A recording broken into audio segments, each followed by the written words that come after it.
my love and respects. Let you all open all your three eyes. Om Nityananda Paramashivoham.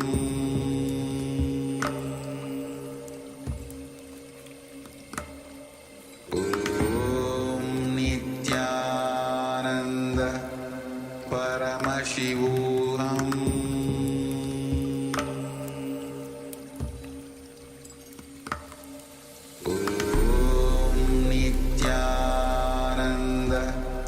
Paramashivoham.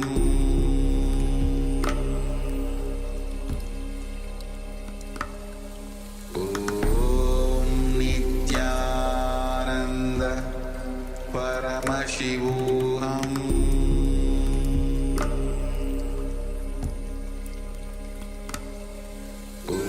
Om Nityananda Paramashivoham.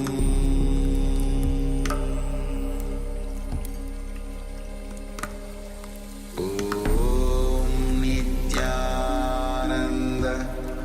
Paramashivoham. Om Nityananda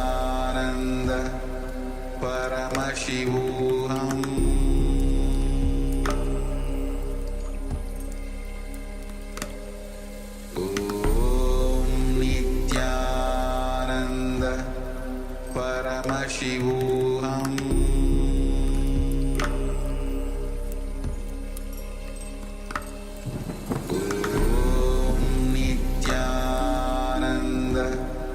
Paramashivoham.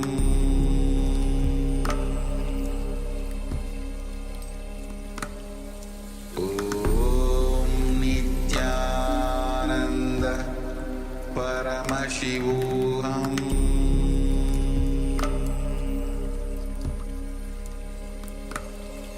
Om Nityananda Paramashivoham.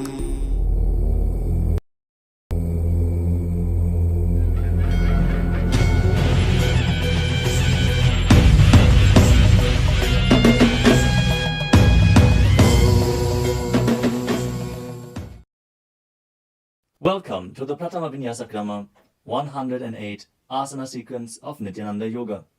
Before we start the yoga session, we request all the male bodies to please remove your upper cloth, for yoga is a ritual, and male bodies remove the upper cloth for any Hindu ritual.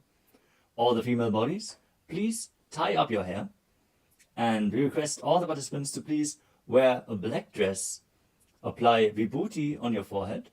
If you are a male body, apply it on the 16 places over your body. Apply kumkum and any aushadha from the Supreme Pontiff of Hinduism you have available. Wear your Rudraksha mala, the Abharanam, to intensify the energy which you can hold throughout the yoga practice. Also, make sure to keep a Shri Yantra, which is a sacred mandala, in your room where you practice the yoga. If you don't have a Shri Yantra available, don't worry, we are projecting it in the background of our acharyas. Now settle down on your yoga mat and get ready for the ritual of yoga. Sit straight with your head, neck and spine in a straight line. Join your hands in Namaskara Mudra in front of your heart center. Close your eyes. Visualize Swamiji in your inner space as we chant the Sadguru Vandanam. Nityanandam Paramasukadam Kevalam Jnanamurtim Dvandvatitam Gaganasadrasham Tattvamasyaadilaksham Ekam Nityam Vimalamachalam Sarvadhi Sakshibhutam Bhavatitam Trigunarahitam Sadgurum Tam Namami. Next, we are going to chant the Shiva Mula mantra. Om Ham Haum Shivaya Namaha 11 times. Please follow along internally. Om Ham Haum Shivaya Namaha. Om Ham Haum Shivaya Namaha.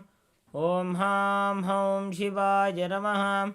Om Ham Haum Shivaya Namaha. Om Ham Haum Shivaya Namaha. Om Ham Haum Shivaya Namaha. ॐ हां हौं शिवाय नमः ॐ हां हौं शिवाय नमः ॐ हां हौं शिवाय नमः ॐ हां हौं शिवाय नमः ॐ हां हौं शिवाय नमः. We will be performing the Tadvachamanam, the ritualistic cleansing. Now keep your hand, the right hand, in the shape of a cow's ear in the Gokarana Mudra, as our acharyas are demonstrating. Then take an udani of water, pour it into your right palm. We're going to chant a mantra thrice. Each time, sip the water from the bottom of your palm whenever the word Swadha is chanted. Om आत्मतत्त्वं शोधयामि स्वधाम्. Take another udani of water. Om विद्यातत्त्वं शोधयामि स्वधाम्. Pour another udani of water into your palm. Om शिवतत्त्वं शोधयामि स्वधाम्. Now wash your right hand with the water from the Panchapatram and wipe your lips twice with the bottom of your thumb as we chant. ॐ हां हृदयाय नमः. Now wash your hand again. With the index, middle and ring fingers joined together, touch above the upper lip and below the lower lip. Wash your hand again. With the index fingers and thumbs joined together, touch the right nostril, the left nostril, and with the ring finger and thumb joined together, touch the right eye, left eye, and the right ear and the left ear. Wash your hand again. With the little finger and thumb joined together, touch the navel, the right chest and the left chest. And with all fingertips joined together, touch on top of the head, the right shoulder, left shoulder, and your heart center. Now wash your hand again. As you clasp the right hand over top of the left, place both hands on the right thigh. Set the sankalpa, the conscious resolution, what it is that you want to manifest today in today's Nityananda Yoga session as we chant the sankalpa mantra.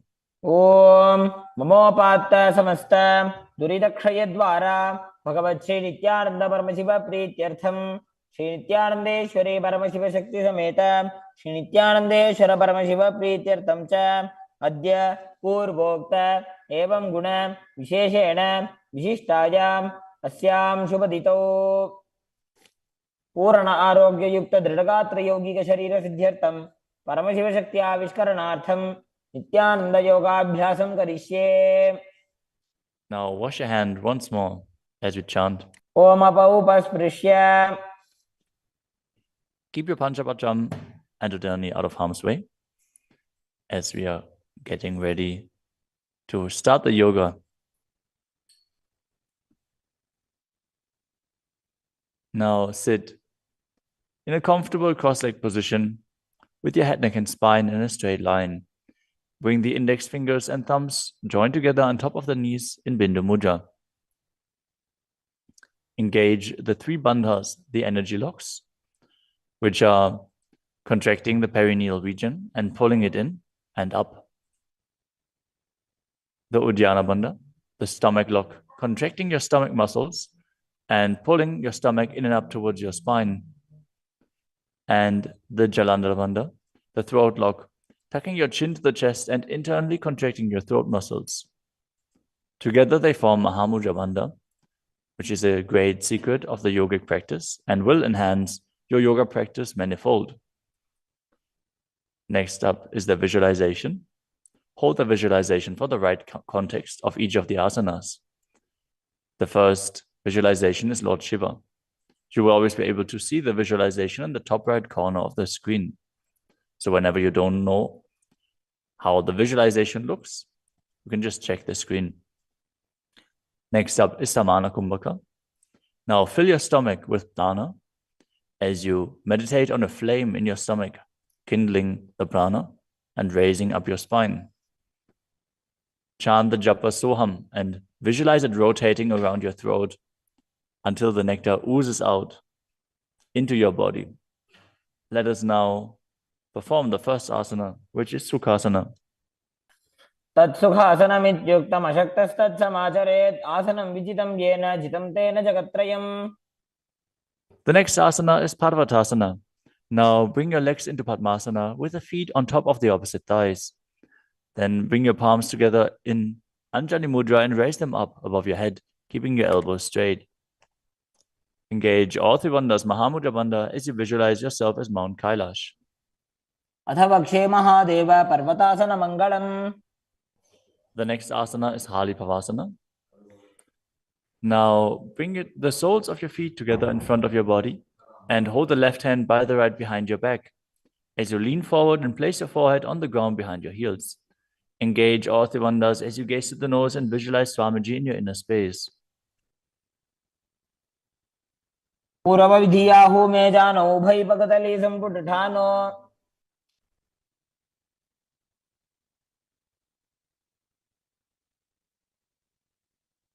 The next asana is Nagi Pavasana.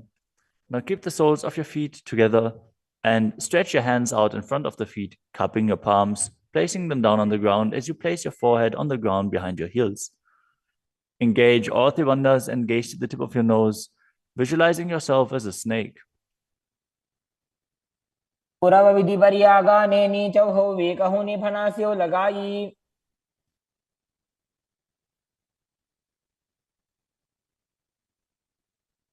Next up is Kokilasana. Now hold the big toes with the index and middle fingers in Prana Mudra. Then raise the legs up straight and then cross them into Padmasana, leaning forward and down onto your elbows. Engage all three bandhas as you visualize yourself as a bird. स्थान्यदासनं वक्ष्ये yen Sidho भवेन्नरः. The next asana is Neti Asana. Now place one ankle on top of the opposite knee as you hold onto the opposite elbows. Engage all three bandhas, rotate your arms in a circle and gaze to the nose, visualizing Swamiji in your inner space, and after some time change the direction of the movement. घोड़ा बावा पादकी आशमाहिली सोये दधि चरण को वार लोता परिकुल्फ समोय.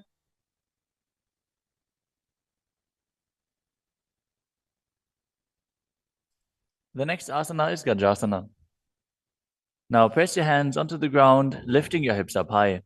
Lower your head, then your chest, scooping the body forward and down again and again as you visualize yourself as an elephant.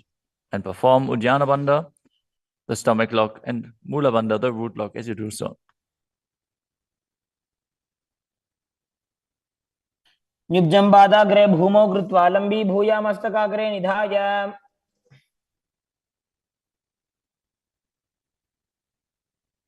The next asana is Vrikshasana. From the same position, alternate pressing the heel of one foot into the ground while lifting the other heel up. Visualize yourself as a bear as you keep Uddiyana Bandha and Mula Bandha engaged.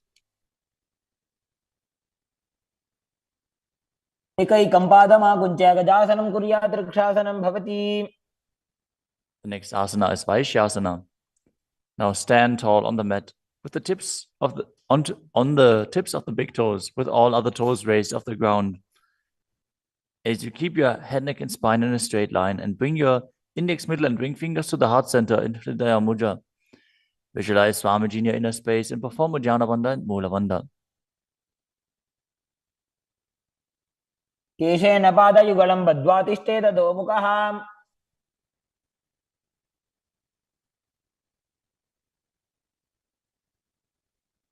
Next up is the Urdhva Janukarana. Stand with your heels touching, toes facing outwards at a 45-degree angle, and the knees bend in Adimandi. Now, bring both hands to the chest with the elbows parallel to the ground. Then lift one knee up towards the center of your body, followed along with the respective hand as you make circular motions on both sides again and again.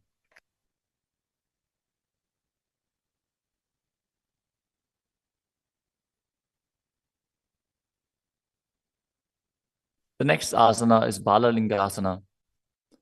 Now interlace your fingers from the outside in Sarpa Shankari Mudra and hold on to one knee, pulling it up towards your chest.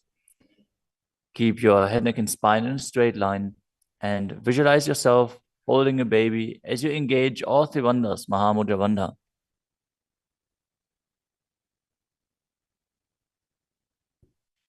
एकं जानूरसि आलिङ्ग्य स्थातव्यं बाललिङ्गनं भवति. You move on to Padapidanasana.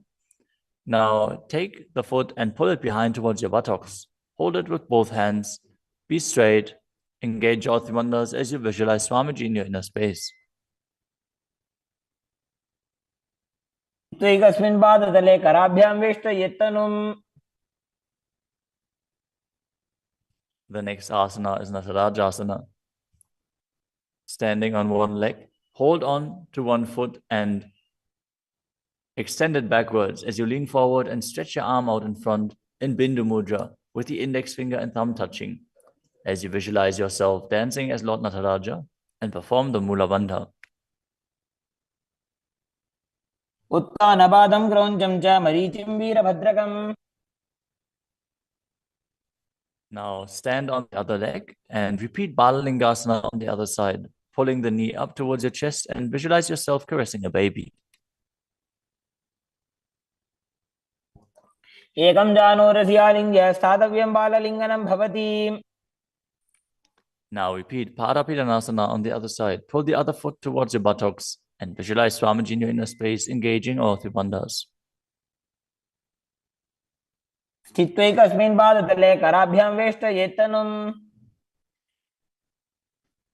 Now repeat Natarajasana on the other side, visualizing yourself as Lord Nataraja. पादं क्रौञ्चं च मरीचिं वीरभद्रकम्.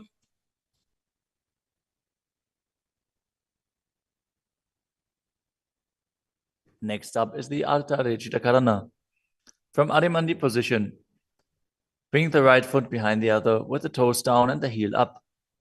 Keep the left hand at the chest and swing the right arm back and forth, gracefully moving the fingers one by one. Now keep the right hand over top of the nose, uncross your ankles, and repeat the movement on the other side.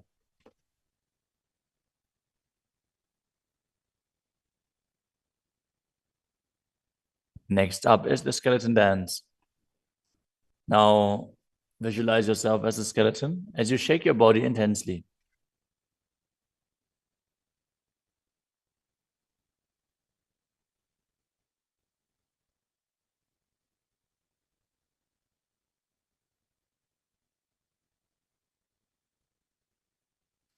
We move on to Katichina Karana. From Adimandi, with the heels together, toes pointing outwards and the knees bent, bring your hands above your head with the arms crossed, palms facing backwards. Now open your hips to one side and open the arms along above your head. Return to the center and repeat the movement on both sides again and again.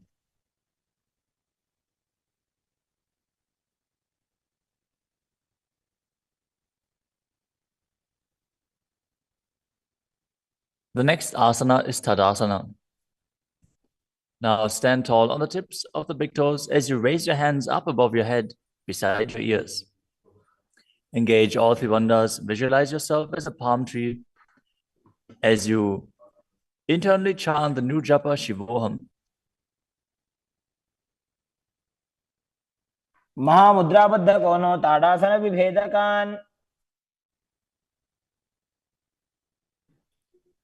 Next up is Uttanasana. From a standing position, lean forward and down, bringing your hands flat to the ground. Take precaution in the case that you are a pregnant woman. For pregnant women, shouldn't perform any of the forward bends. Now engage all three bandhas and bring your forehead towards the knees as you visualize Swamiji in your inner space.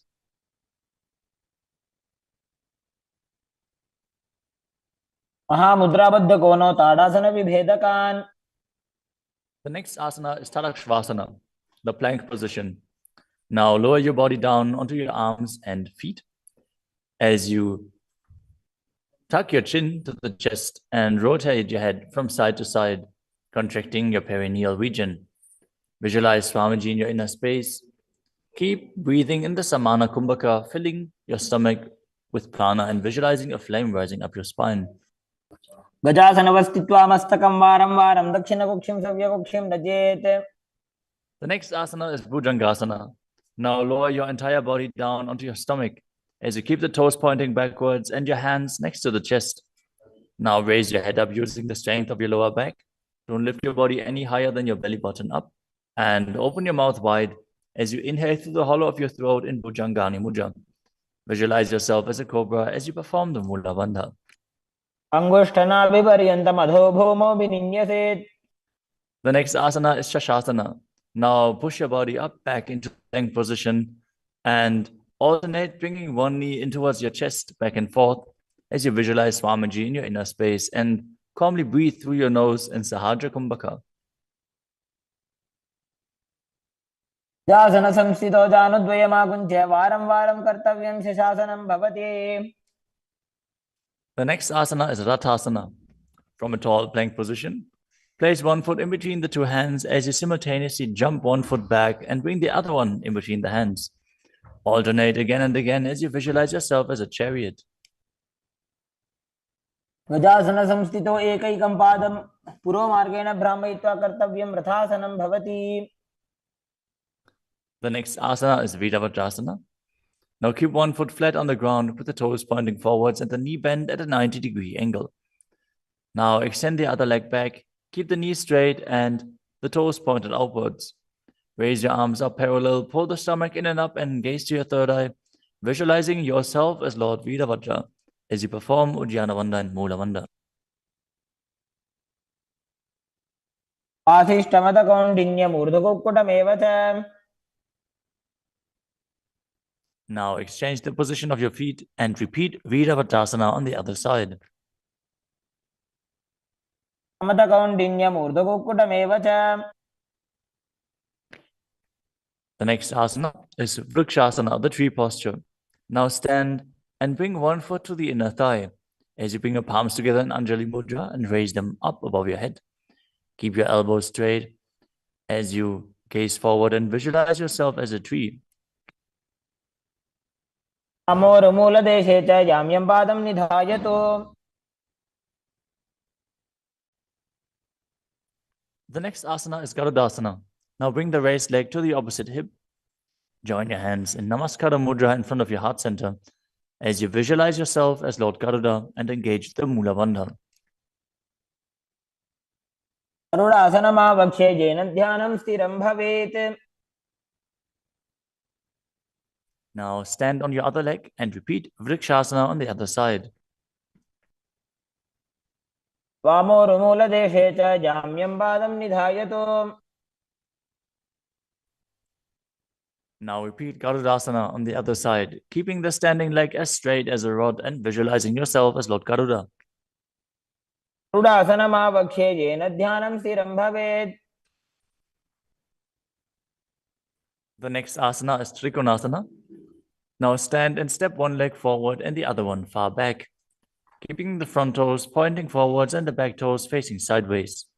Now bring your hands parallel to the ground and lean forward and down as you keep one hand down and the other one raised up. Gaze upwards, visualizing yourself as a triangle as you perform the Mula Bandha. उत्तानपादं क्रौञ्चं च मरीचिं वीरभद्रकम्. Exchange the position of your feet. Step the other leg forward as you repeat Trikonasana on the other side.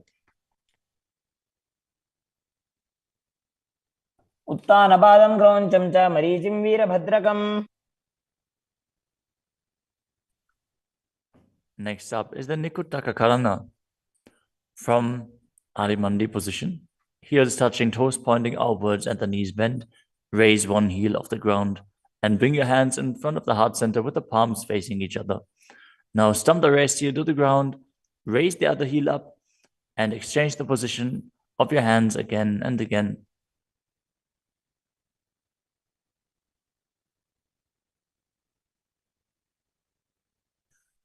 The next asana is Angushtasana. Now lower your body down onto the tips of your toes, placing the perineum on the back of your heels. Raise your knees off the ground and keep them together as you join your palms in front of your heart center in Namaskara Mudra. Visualize Swamiji in your inner space as you breathe in Brahmari Kumbhaka, buzzing like a bee on the inhalation and exhalation as you perform the Mula Bandha and internally chant the new japa Sada Shivoham. अबन्धासनमित्याहुः गोरक्षासनमेव च। The next asana is Saurasana. From the tips of the toes, extend one leg straight out with the heel down and the toes up. Keep your fingers down on the ground by the sides with the palms facing forward in Vara Mudra. Visualize Swamiji in your inner space as you perform the Mula Bandha. प्रसार्य एकं पादतलं संस्थाप्य त्वेकपादकम्। The next asana is Vidunanasana. Now, from Saurasana, lean forward and hold on to the big toe in Prana Mudra. As you hold the back heel with the other hand, balance. Visualize Swamiji in your inner space and perform the Mula Bandha.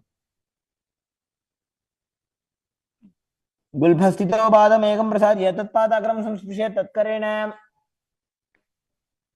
Now exchange the position of your feet, stretch the other leg forward as you repeat Saurasana on the other side. प्रसार्य एकं पादतलं संस्थाप्य त्वेकपादकम्। Now again, lean forward and down, holding on to the front foot and the back heel, repeating Vidunanasana on the other side. स्थितो पादमेकं प्रसार्य तत्पादाग्रं संस्पृश्य तत्करेण। The next asana is Brahmajarankushasana. As you keep the toes on the ground and the perineum placed on top of the heels, which are raised off the ground, keep a gap between your legs and place the back of your hands on top of the respective knees. Contract the perineal region and tuck your chin to the chest as you gaze in between the two hands in Shambhavi Mudra, with eyes opened wide, unblinking, actually gazing within. As you visualize Swamiji within and perform the Jalandhara Bandha and Mula Bandha. दो भणा पानी होय वैसे एड़ी mail रघुदानी वैसे। The next asana is Kapilasana. Now drop your knees to the ground with the toes tucked behind, sitting your perineum on the heels. As you keep your hands on top of the respective thighs and pull your stomach in and up, contract the perineal region, gaze to the tip of the nose and visualize yourself as Sage Kapila Muni. उभय पगदली समटारावे तिनकी Mahuli core मिलावे।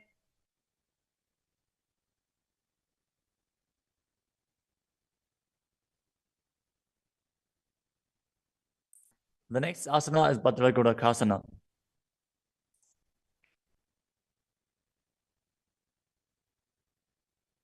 Maintain the same position as you shift your gaze up to the third eye. Visualize Swamiji in your inner space as you buzz like a bee in Brahmari Kumbhaka.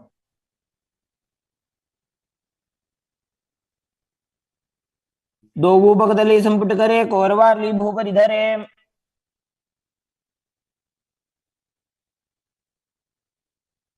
The next asana is Suryasana. Now sit with your toes tucked, perineum placed on top of the raised heels.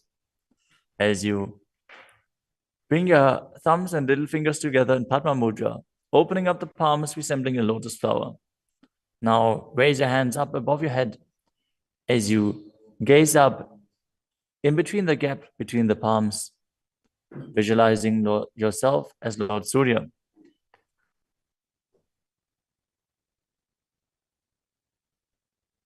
एड़ी दो गुदातरी आने फना पानी बैठक अब निठाने। The next asana is Mandukasana. Now sit with the toes flat, perineum on the heels. As you keep your hands on top of the knees, lift the tongue up against the roof of your mouth. As you catch the nectar of immortality dripping from the Sahasrara chakra with your frog tongue. As you visualize yourself as a frog in Manduki Mudra. Gaze to your third eye, breathe calmly through your nose in Sahaja Kumbhaka as you perform the Mula Bandha. पादतलो पृष्ठदेशे अंगुष्ठे द्वे च संस्पृशेत्।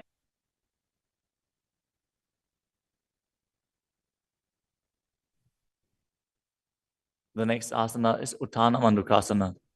Maintain the same sitting posture, but bring your hands behind your back, holding onto the opposite shoulders.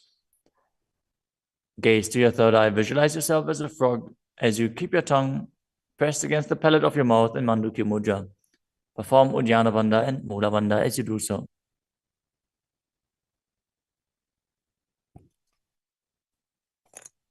मंडूकासन मध्यस्थम कुर्पराभ्याम धृतम शिरः. The next asana is Simhasana. Now cross your ankles and sit on your feet. As you keep the knees wide, fingers spread on top of the knees, open your mouth wide, stick out your tongue and exhale forcefully. As you gaze at the tip of your nose and visualize yourself as a lion.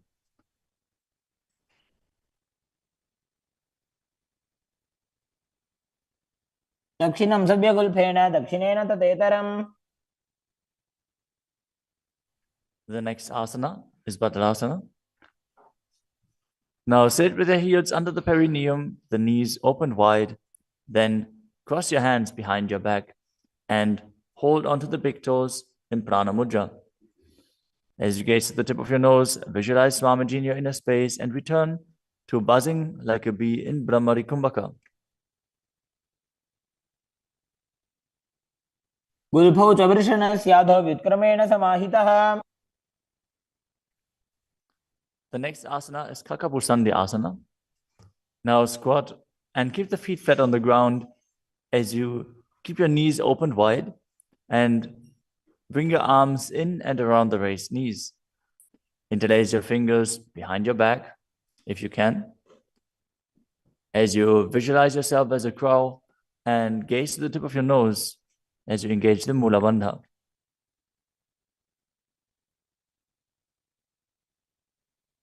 तमे वेशक उगठाने दो वो हाथ भगवी च आने.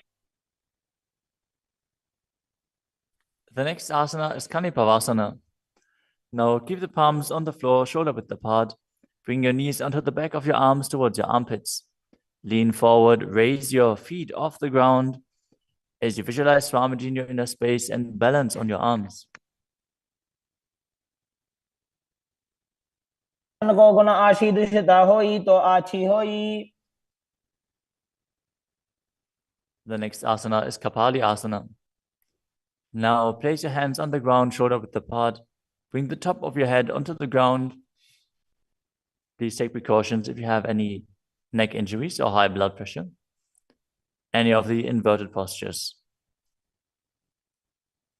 Now bring your knees onto the elbows, your hips over the shoulders, and straighten your legs up as you gaze to the nose and visualize Swamiji in your inner space. Isha धरती टेकी पग दो वो मिलीवा ऊंचा करे.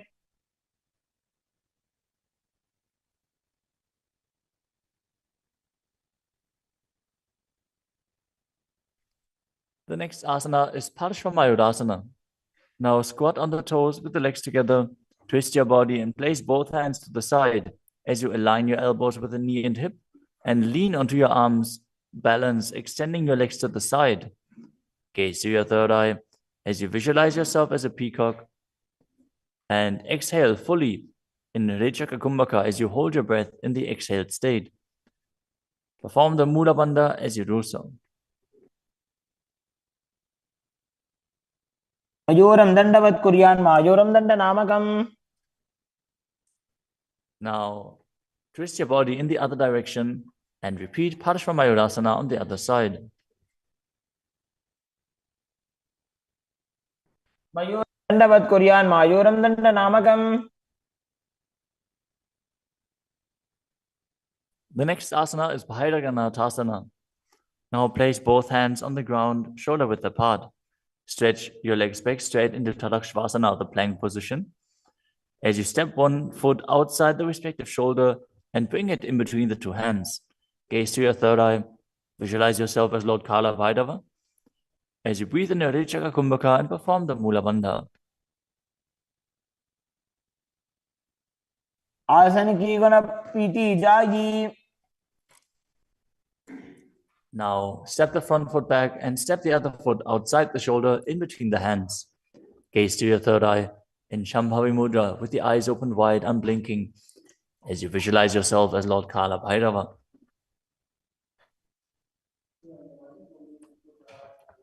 आसन को गुण पीती जाई. The next asana is Unmukha Pitasana. From Tadakshvasana, the plank position, bring your forearms down on the ground. As you walk your feet forward, raising your hips, lift your chest and head up and gaze to your third eye, visualizing Swamiji in your inner space.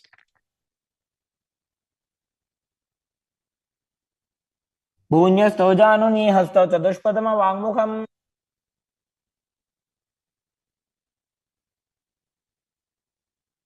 The next asana is Vashishthasana.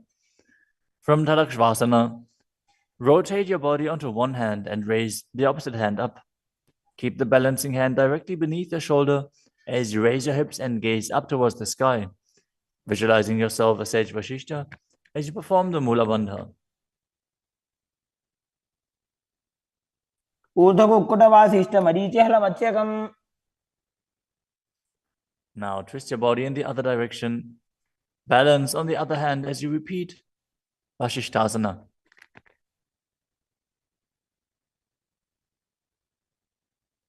ऊर्ध्वकुक्कुटवासिष्ठमरीचिहलमत्स्यकम्. Now come to a seated position and extend your legs out in front with the heel down and the toes pointing up. Now bring your hands under the buttocks with the palms facing up. Keep your spine straight, elbows close to your body. Tuck your chin to the chest. Contract the perineal region. As you gaze through the nose, visualize yourself as Lord Hanuman and internally chant the new japa Maha Sadashivoham.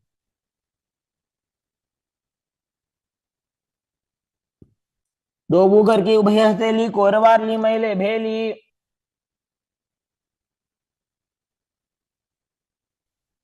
Next up is Paschimottanasana. Now visualize Swamiji in your inner space as you lean forward and down, holding onto the big toes in Prana Mudra. Perform Mahamudra Bandha, all three bandhas engaged, and exhale all the air from your lungs in Lichaka Kumbhaka. जानो Burrill लाटंतो पश्चिमं दानमुच्यते. The next asana is Ugrasana. With your legs straight, interlace your fingers behind your neck. Lean your chest forward and down, bringing your head to the knees by the strength of your core. Engage all three bandhas as you visualize Kali in your inner space. शुभानिभ्यां दृढं धृत्वा जानुपरि शिरोन्यसेत्. The next asana is Marichi Asana. Now, sit with the legs extended, bring one heel to the groin with the knee raised, and reach your arm in and around the raised knee as you clasp your hands behind your back. Bring your chest to the thighs, head to the knee, and visualize yourself as Sage Marichi. उत्तानपादं क्रौञ्चं च मरीचिं वीरभद्रकम्.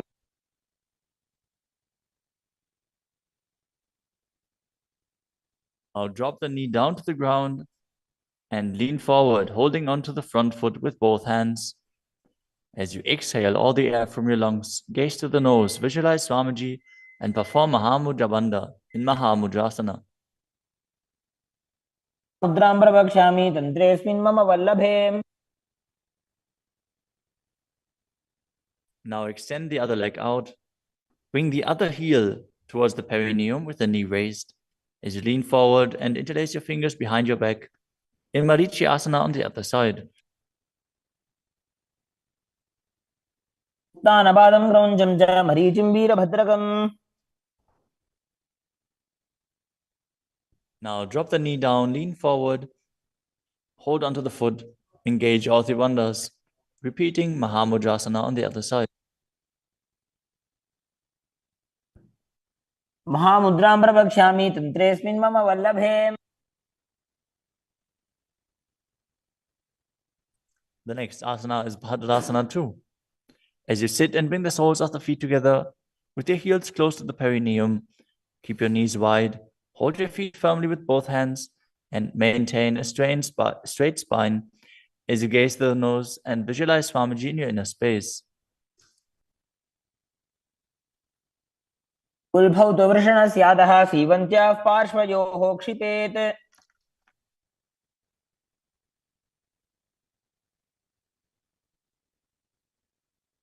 The next asana is Gvalipavasana. From Vajrasana, extend your feet away from your body. Keep the toes together, heels apart, knees wide open. As you place your hands on the respective knees, tuck your chin to the chest and gaze to the nose. Visualize Swamiji in your inner space. Perform the Jalandhara Bandha and Mula Bandha. पूर्व चरपट चौक कखियो सोई वाही विधियो की जे सोई. The next asana is Joni Asana. Now sit, keep the soles of the feet together and the heels close to your perineum as you visualize the Yoni Mandala, which is projected on the screen. Now hold the soles of the feet as you lean forward and down and bring the forehead to the feet as you gaze to the nose and perform the Mula Bandha. दो भगतली संपुट करे एड़ी मेड़ के ढिंग धरे.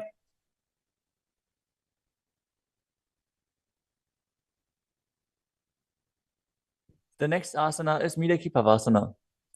As you sit and keep the heels together, toes apart and the knees wide, lean forward and down and extend your hands out to the side. Keep the palms facing down on the ground to the sides as you bring your forehead to the ground behind your heels. Gaze to your nose, visualize Swamiji and perform the Mula Bandha. पूर्व विधि परिभगधली संपुट शोल एड़ी मिली राशे. Next up is Siddha Samadhi Asana. Now sit and keep the toes together, heels apart, as you bring your arms below the shins, extend them out to the sides and keep the palms facing up. Bring your forehead to the ground above your feet as you bring your toes near your throat if you can. Gaze to the tip of your nose, visualize Lord Surya in your inner space and perform the Mula Bandha. दो भगतली संपुट करे शोले मेड़ आगा में धरे. Next up is Chinaki Pavasana. Now sit and keep the heels together, toes apart, as you hold the feet and open them up like a book, bringing the backs of your hands onto the ground and the elbows pressing down on the thighs. Gaze at the nose and visualize Swamiji in your inner space.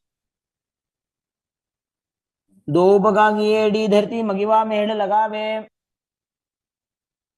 The next asana is Chadapata Chukasana. Sit and bring the soles of the feet together with the heels at your perineum. Open the knees and place your hands on top of the knees as you gently press them down. Pull your stomach in and up, gaze to your third eye as you visualize Swamiji in your inner space. दो भगतली संपुट धारे आगा ने कर jar पसारे.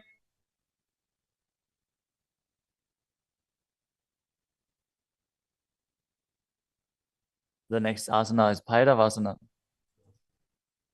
Now sit and bring the soles of the feet together with your knees open wide. Lift the heels up and bring the toes down onto the ground as you keep your knees on the ground. Pull your stomach in and up and place your hands on the knees in Bindu Mudra. Gaze to your third eye as you visualize yourself as Lord Kala Bhairava.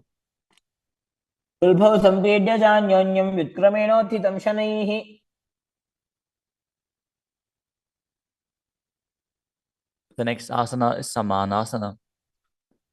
Now sit with one heel at the perineum. Lift and hold the other foot, pulling the sole of the foot to your chest. Gaze to your third eye as you perform the Mula Bandha and visualize Swamiji in your inner space. समान आसनमावक्षे सिद्धमन्त्रादि साधनात्.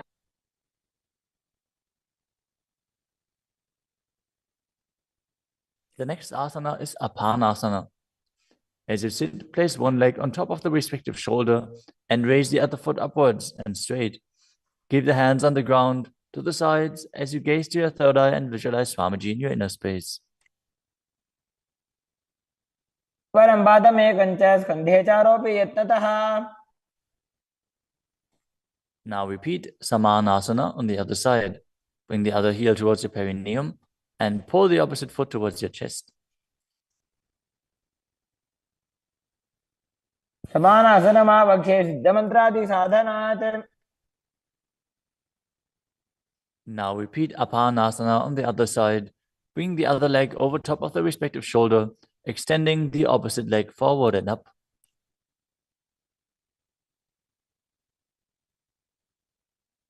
केवलं पादमेकं च स्कन्धे चारोप्य यत्नतः।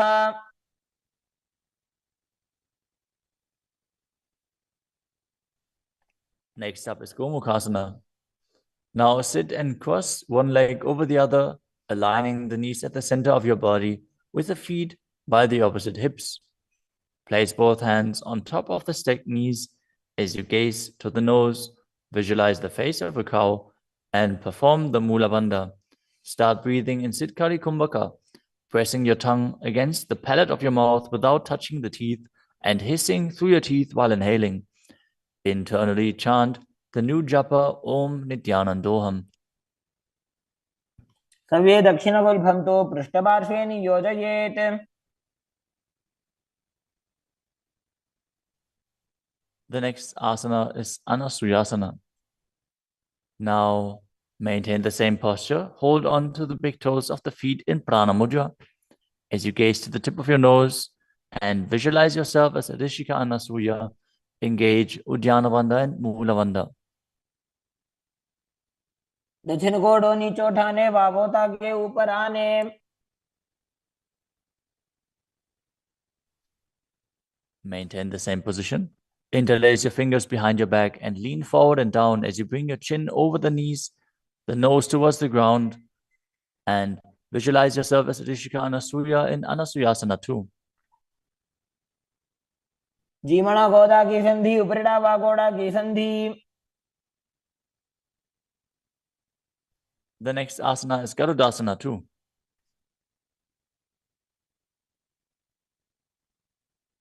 Now sit on the ground with one heel pressed against the perineum.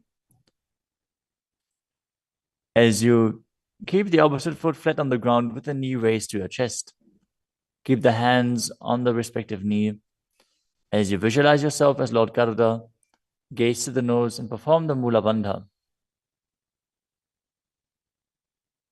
दावो बगमोडी AD माहिलो Gulf मूल द्वार नीचे दे।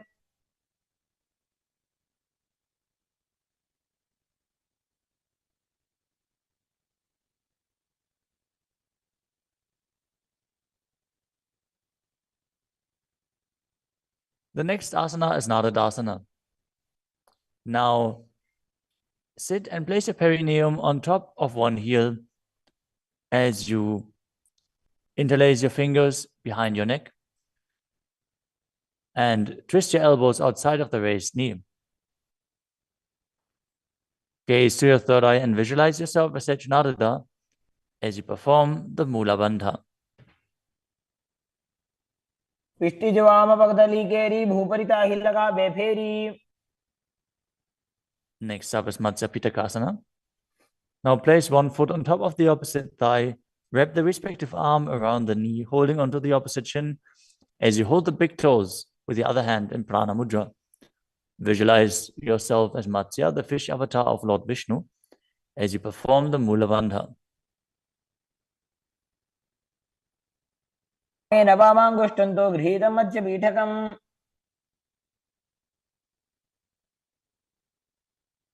Now slide your knees over top with the other knee on top, repeating the Gomukhasana position on the other side. Gaze to the nose and visualize the face of a cow as you keep hissing through your teeth without the tongue touching your teeth in Siddhkari Kumbhaka.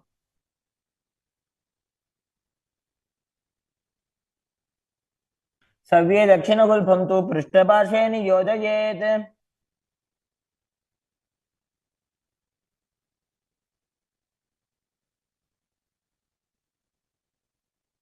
Next up is Anasuyasana on the other side. Hold onto the big toes as you visualize yourself as Rishika Anasuya.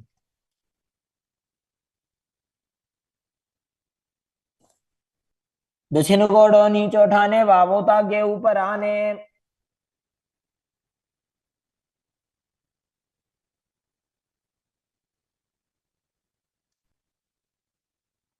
Now, from the same position, interlace your fingers behind your back and lean forward and down, chin over the knees, nose towards the ground in Anasuyasana too.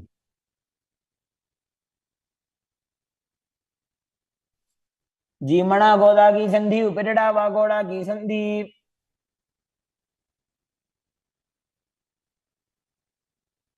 Now repeat Garudasana 2 on the other side, bringing the other heel towards the perineum, knee raised, hands on the knees, as you visualize yourself as Lord Garuda.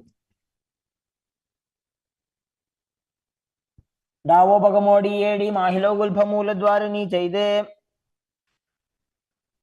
Next up is Narudasana on the other side. Raise the perineum onto the heel, interlace your fingers behind your neck, and twist your elbows outside of the raised knee, visualizing yourself as Sage Naruda.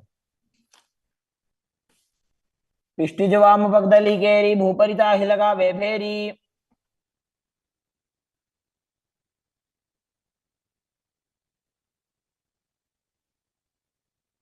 Next up is Matsya Pitakasana on the other side. Now place the other foot on top of the opposite thigh. Hold on to the shin and the big toe of that foot as you visualize Matsya, the fish avatar of Vishnu. वामेन वामाङ्गुष्ठन्तो गृहीतं मत्स्यपीठकम्. Next up is Matsindrasana. Now place one foot on top of the opposite thighs as you place the opposite foot on the ground, flat. Twist and bring the elbow outside of the raised knee. Keep your raised arm by the neck. Turn your head back and gaze to your third eye, visualizing Matsyendranath, the great sage and master of Hatha Yoga. उदरं पश्चिमाभासं कृत्वा तिष्ठति यत्नतः.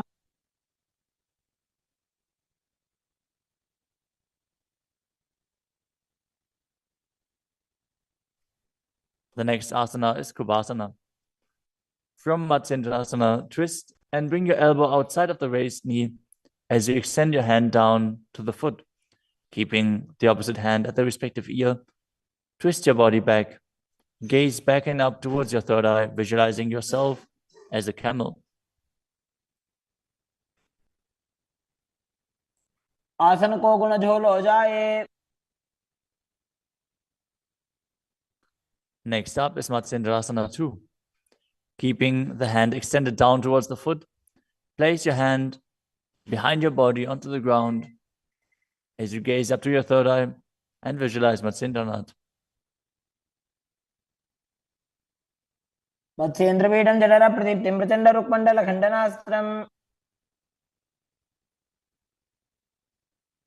Now repeat Matsyendrasana on the other side. Extend the other leg out. Bring the opposite foot onto the thigh as you twist your elbow outside of the raised knee and gaze back.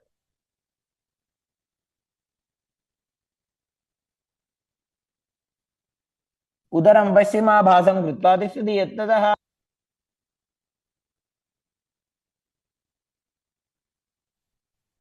The next asana is Kubhasana on the other side. Now hold on to the front big toe and prana mudra as you keep the other hand towards the respective ear, gazing back and up towards your third eye and visualizing yourself as a camel.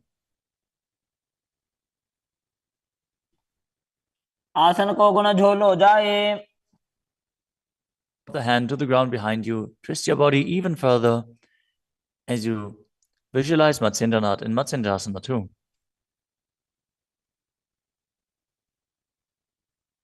मत्स्येन्द्रपीठं जठर प्रदीप्तिं Prachanda रुक्मण्डल खण्डनास्त्रम्. The next asana is Padmasana. Now place your feet on top of the opposite thighs as you keep your palms flat on the respective knees. Engage all three bandhas, Mahamudra Bandha, as you gaze to the tip of your nose. Visualize yourself as Lord Shiva. Breathe in Sitali Kumbhaka, now pressing your tongue against the back of the teeth, hissing while inhaling as you internally chant the new japa Om Nityananda Mahasada-shivoham. आसनं द्विविधं प्रोक्तं पद्मं वज्रासनं तथा. The next asana is Padmasana 2. As you sit in Padmasana, cross your hands in front of your body and hold onto the big toes in Prana Mudra. Gaze to the nose, visualize yourself as Goddess Parvati, the consort of Shiva, as you perform the Mula Bandha. चरणौ कृत्वा ऊरू संस्थो प्रयत्नतः. The next asana is Kukutasana. Now, sitting in Padmasana, place your hands on the ground between the two thighs as you lift your body up off the ground. Visualize yourself as a rooster as you breathe calmly into Sahasrara Kumbhaka and perform the Mula Bandha. पद्मासनं सुसंस्थाप्य नान्भोरौरन्तरे करौ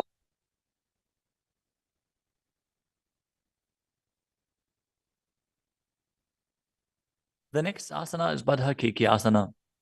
From Padmasana, raise up onto the knees as you bring your hands flat on the ground with the fingers pointing backwards. Keep the elbows together, press them against the navel, and then lean forward. Find balance and extend your knees up off the ground. Visualize Swamiji in your inner space as you perform the Mula Bandha.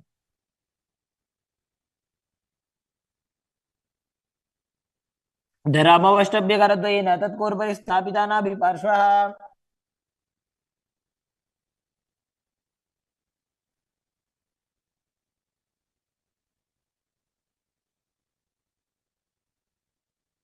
The next asana is Mayurasana. While on your knees, place your palms on the ground with the fingers pointing backwards. Keep your elbows at the navel, lean back, lean forward, find balance, and extend your legs up off the ground, visualizing yourself as a peacock as you perform the Sahasrara Kumbhaka and engage the Mula Bandha.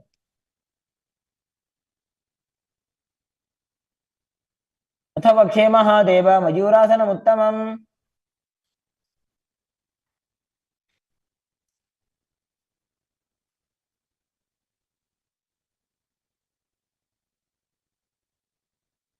Next up is Makarasana. Lay down on your stomach with the feet pointing outwards and the forehead on the mat. Interlace your fingers behind your neck as you visualize yourself as a crocodile and perform the Mula Bandha. अध्यासशेते हृदयं निधाय भूमौ च पादौ च प्रसाद्यमानौ As you lay on your stomach, place your hands on the ground beside your chest. Raise your legs up, bring the thighs off the ground, visualizing yourself as a locust. In Shalabhasana. अध्यासशेते करयुग्मवक्षो भूमिमवष्टभ्यकरयोस्तलाभ्याम् The next asana is Ushtrasana. As you lay on your stomach, bring your hands to the feet. Pull the feet down towards the ground outside of your hips. As you visualize yourself as a camel and perform the Mula Bandha. अध्यासशेते पदयुग्मव्यस्तं पृष्ठे निधाय विधृतं कराभ्याम्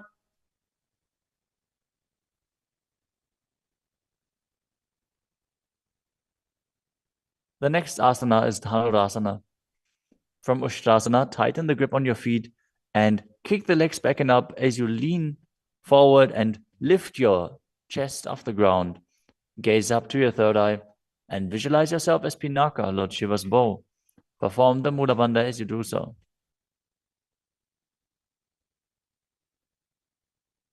त्रिसार्यपादौ भुविदण्डरूपौ करौ च पृष्ठे धृतपादयुग्मम् The next asana is Bhagasana. Now come to a kneeling position with your feet flat on the ground, sitting in between the two heels. Place your hands on top of the knees. Visualize Swamiji in your inner space. Breathe calmly through your nose in Sahasrara Kumbhaka. As you gaze to your third eye, contract the perineal region in Mula Bandha and internally chant Om Jayanti Paramashivoham. उल्टा मोड़ी पाओ तो वैसे बहुरो जगत करे कैसे The next asana is Gohi Asana.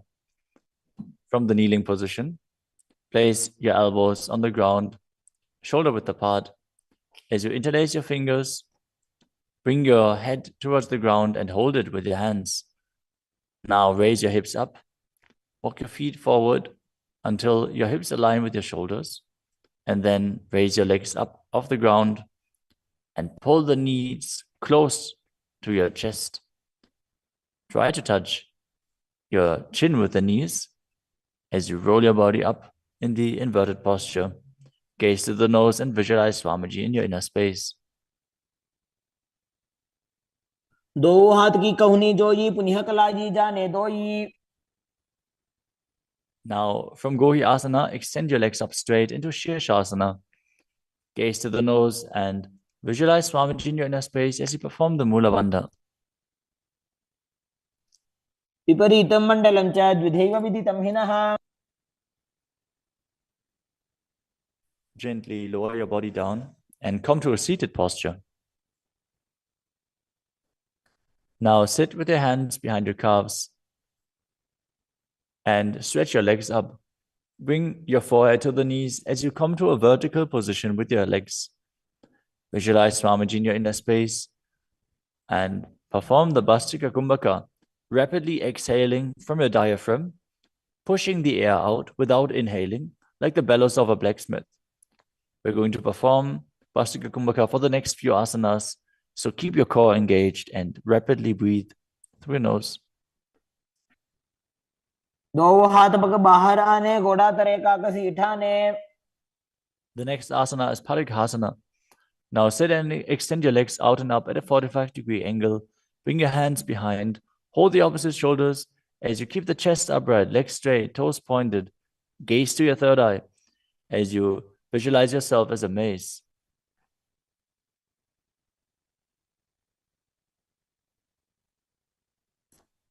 उत्तानशयनं कृत्वा पादौ मिलित्वा प्रसार्य. Keep breathing rapidly as you sit and extend your legs out and up at a 45-degree angle. Keep your arms parallel to the ground or bring them down to the ground as you gaze to your third eye and visualize yourself as a boat in Naukasana. तानशयनं कुर्पराभ्यां भूमिमवष्टभ्य. Next up is Rudrasana. Now sit and lift your feet up. Scoop your hands under the heels and pull the feet towards your chest. Keep your spine upright, gaze to the nose as you visualize yourself as Lord Rudra. Perform the Mula Bandha as you do so. पगदली संपुटक हाथस्योपक उचाई. The next asana is Unmukha Pitasana too. Now lay down on your back with the feet flat on the ground, the knees raised up. Bring your palms down to the ground with the fingers just touching the back of your heels. Lift your hips up high. Press the feet into the ground as you tuck your chin to the chest, gaze to the nose, and visualize Swamiji in your inner space. ऊर्ध्वे च जानुनी कृत्वा शवित्वोर्ध्वमुखं तथा उत्थाप्य हस्तौ तिष्ठेत्तु पीठ उन्मुख नामके. Now lower your body down flat onto the ground. Keep the palms facing up next to your hips. As you contract the perineal region and forcefully pull the Kundalini Shakti up along your spine towards your Sahasrara Chakra in Shakti Chalan Mudra. Relax. Completely unclutch from any micro movements of the body and mind. As you visualize that your body is dead and the Supreme Pontiff of Hinduism, Swamiji, is liberating you. Internally chant the Mahavakya, Om Nityananda Paramashivoham.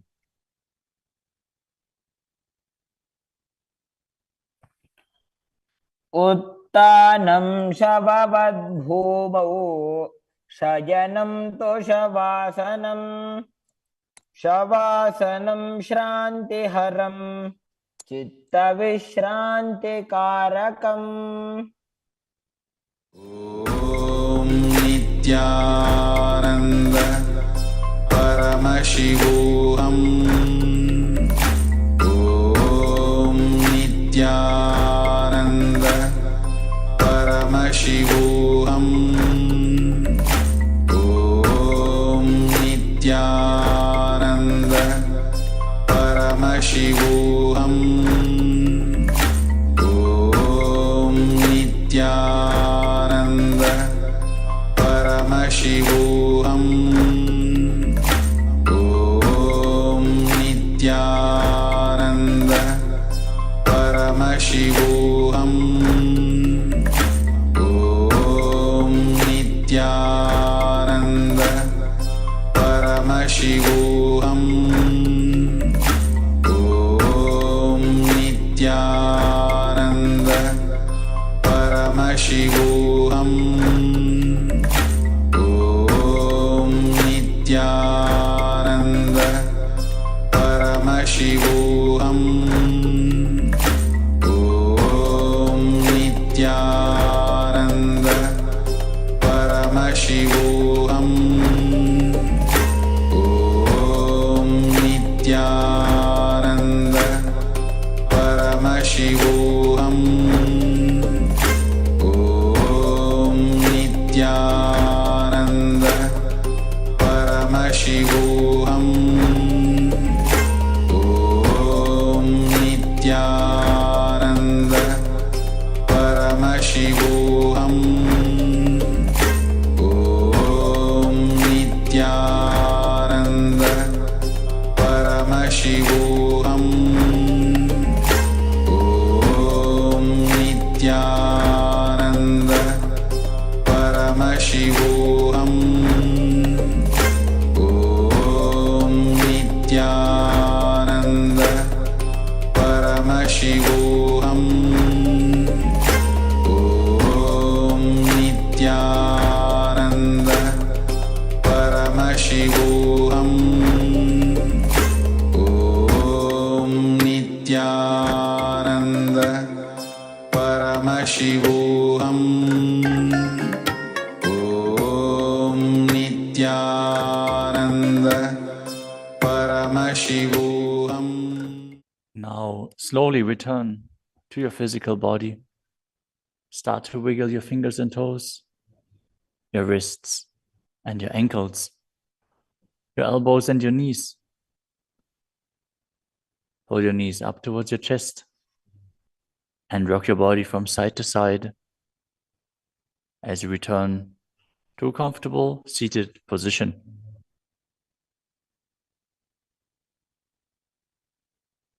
Congratulations! You completed the first 108 asanas of the sequence, which are the Pratama Vinyasa Krama. We are now going to continue the sequence with the next asana, which is Yathasana Ishtasana. Now sit in a posture that brings ease to your physical and mental space. Bring your hands on top of the knees in Bindu Mudra. Visualize Swamiji in your inner space. Breathe in Samana Kumbhaka, filling your stomach with prana and meditating on the flame kindling in your stomach as you perform the Mula Bandha and internally chant the Mahavakya Om Nityananda Paramashivoham.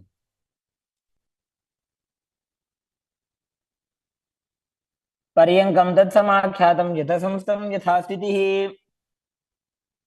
Next up is Samasana. Now sit in a cross-legged position. Keep your hands on the knees with the thumbs and index fingers touching. Take a long, deep inhalation and hold your breath. After exhaling, breathe deeply in and out, visualizing Swamiji and performing the Mula Bandha. इदानीं गर्भिणीनां योगाभ्यासो यथा लघो. Next up is Muktasana. Now place the left foot against the gentle region and place the right foot over top of the left. Keep your hands facing down on top of the knees. Gaze to your nose as you visualize yourself as a sage liberated by the Supreme Pontiff of Hinduism in Muktasana. निबीड्यसीविनीं सूक्ष्मां दक्षिणेतरगुल्फतः. Next up is Siddhasana. Maintain the same position as Muktasana. As you switch your gaze to your third eye, visualize Swamiji in your inner space and perform the Mula Bandha. स्थानुसंयमितेन्द्रियोतलदृशा पश्यन् भ्रुवोरन्तरं चैतन्मोक्षकपातभेदजनकं सिद्धासनं प्रोच्यते. The next asana is Siddhi Asana. Now maintain the same position as in Siddhasana. Switch your gaze to the ground in front of you as you engage all Tribandhas and visualize Swamiji in your inner space. वामपादके इति जानो सीवनिमधितासुको ठानो. The next asana is Rudrasana 2. Keep your legs in the same position as the asana. Rotate your hands on top of the knees into Bindu Mudra. Switch your gaze to the third eye. Visualize yourself as Lord Rudra as you perform the Mula Bandha. वामचरण परिदक्षिण दाखे एक जुगति ऐसे विधि दाखे. Next up is Santadunasana. Now maintain the same position. Switch your gaze to the nose and embody tranquility and an unshakable nature. आसन की गुण मन की चन चलता मीटे.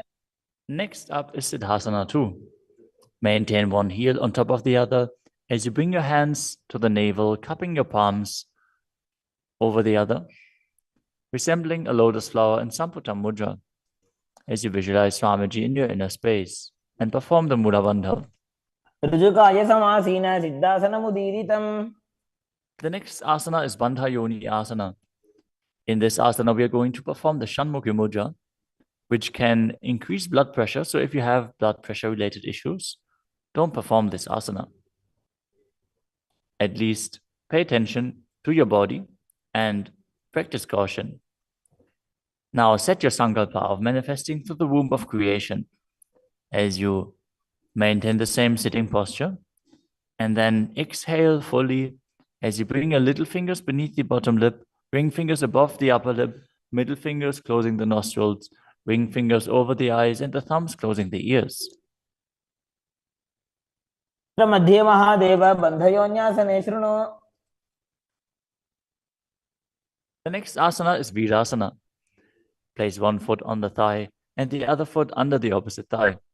Touch your thumb and index fingers together in Bindu Mudra. Place them on top of the knees as you embody the space and state of bravery. Vida.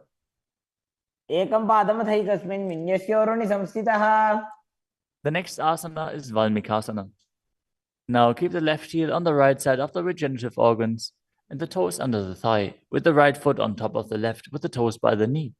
Keep your hands on the knees, thumbs and index fingers touching. Gaze to your third eye and visualize Sage Valmiki, the great poet, sage, and author of Ramayana. दावा पग की भगदली पुनि एड़ी है Zoya. The next asana is Joni Mudrasana. Now keep your legs in the same position.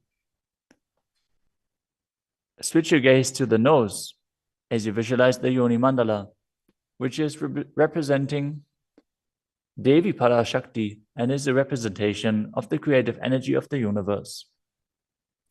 वामपाद की भगदली जाहि माहिली कोरे.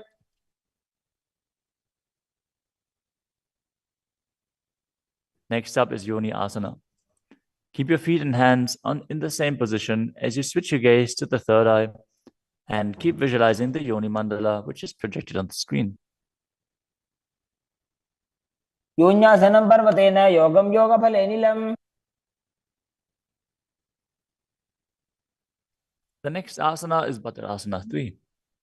As you sit and bring the soles of the feet together, holding them with both hands, bring your knees down towards the ground, gazing to the tip of your nose, visualizing Lord Viravaja in your inner space as you perform Uddiyana Bandha and Mula Bandha. गुल्भौ च वृषणस्यादः सीवन्त्याः पार्श्वयोः क्षिपेत्.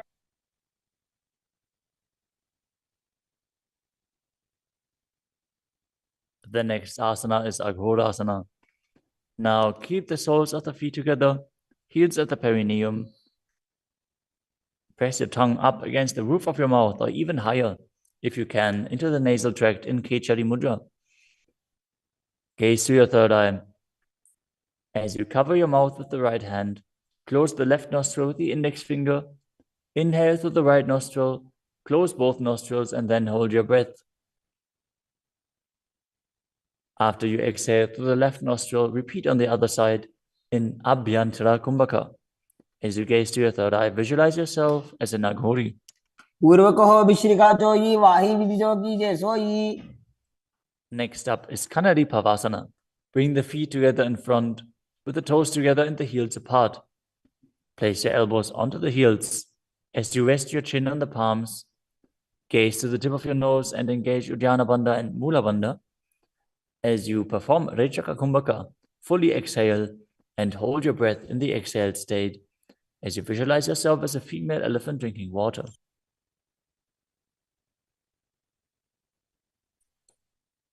ग्वाली पाव आसन कख्यो है जैसे Yahoo में जाने विधि जैसे.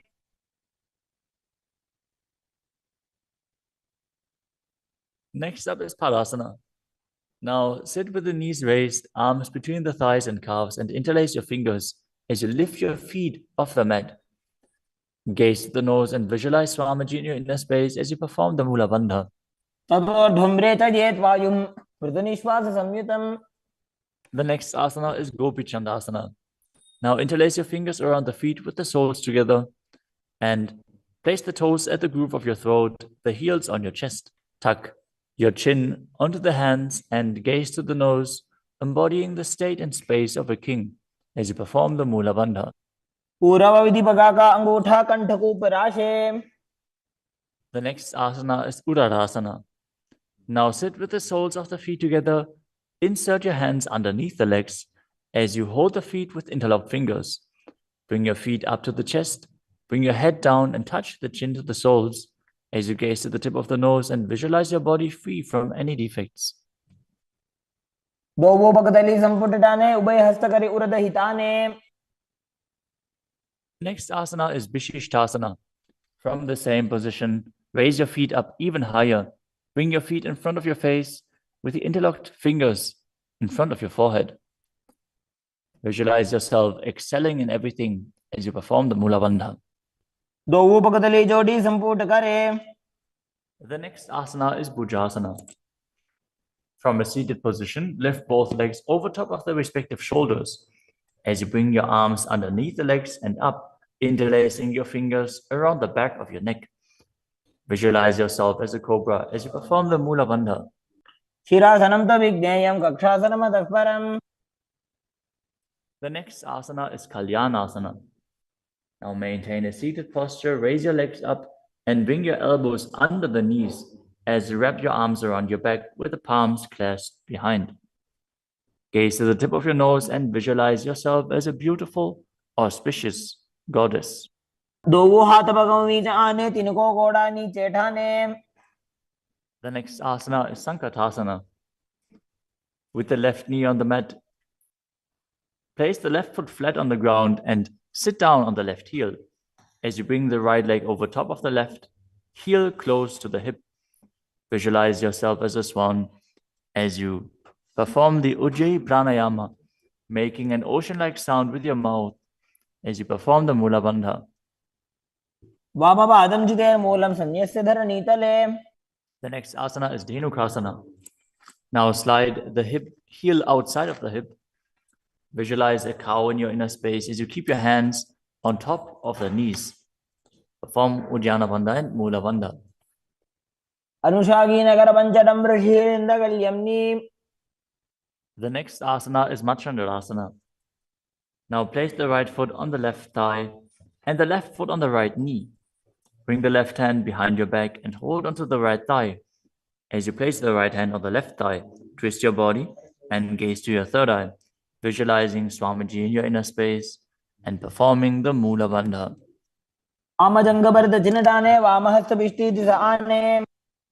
Next up is Machandrasana 2. From Machandrasana, untwist and hold onto the respective big toes in Prana Mudra. As you lean your forehead down so it touches the ground, as you place your chest down on the heels, visualize Swamiji in your inner space and perform the Mula Bandha.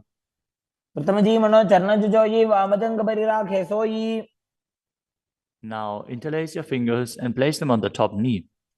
Engage all three bandhas, Mahamudra Bandha, as you visualize Swamiji, your Guru, in your inner space in Guru Asana.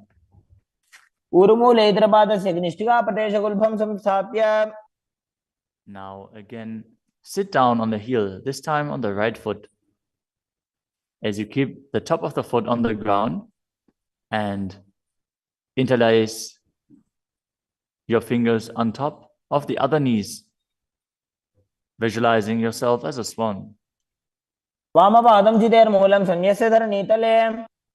Now slide the heel outside the hip. Place both hands on top of the up knee as you visualize a cow in your inner space in Dhenukasana on the other side. Anushaginagarabhanjadam Vrishilindagalyamni. Next up is Machandrasana on the other side. Bring the left foot on the right thigh and the right foot on the left knee. Twist your body. Keep one arm behind your back and hold on to the opposite thighs as you gaze to the third eye and visualize Swamiji in your inner space. Jangabharadachinatane Vamahastubishti Next up is Machandrasana 2. Now hold on to the feet as you lean forward and down, bringing your chest towards the heels and your forehead onto the ground. Visualize Swamiji in your inner space.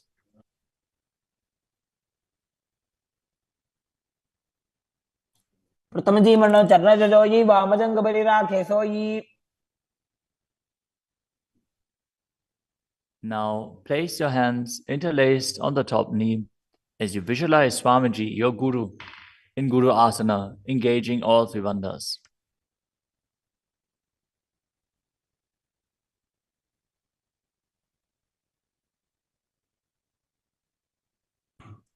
Pratamaji Mano Charnajoyi Vamajangabharira Kesoyi. The next asana is Pashasana. Now sit with the feet flat on the ground, knees against your chest, with the hands holding onto the opposite knees. Keep your thighs together, spine straight, the tongue pressed against the roof of your mouth in Kechari Mudra as you gaze to your third eye and visualize Swamiji in your inner space. Padatale Bhumo Nidhaya Jan Nivrisi Nidhaya. The next asana is Bodha Shukasana. As you keep the feet flat on the mat, wrap your arms around the legs and hold onto the opposite wrists. Place your chin onto the knees as you gaze to the nose and visualize yourself being in an abode of bliss.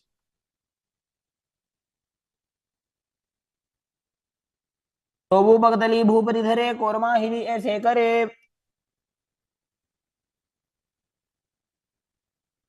The next asana is Kudakatasana. Maintain the same position, but place your arms under the knees and hold onto the opposite elbows. Gaze to your nose. Keep your tongue pressed up in Kechari Mudra, visualizing Swamiji in your inner space. दो हाथ पग बाहर ले आवे गोड़ा नीचे ले टहरावे. Maintaining the same hold beneath the knees, bring the right foot over top of the left so the heels cross with the toes pointing up. Gaze to your nose and visualize the great sage and Maharishi Sumati in Sumati Asana. मूलद्वारी धरती परिठाने डावा पग परिदच पद आने.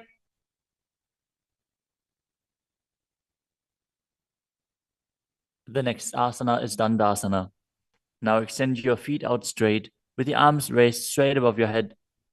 Interlace the fingers with the wrists pointed outwards. As you engage all three bandhas, gaze to the nose. Visualize Swamiji in your inner space. Perform Mahamudra Bandha. इदानीं गर्भिणीनां योगाभ्यासो यथा लघु. The next asana is Arambhasana. Now sit with your legs straight. Hold the big toes in Prana Mudra with index and middle fingers. As you lean your chest forward and down, bring your head to the knees. Inhale through the left nostril and exhale through the right. Perform Nadi Shodhana as you visualize Swamiji in your inner space.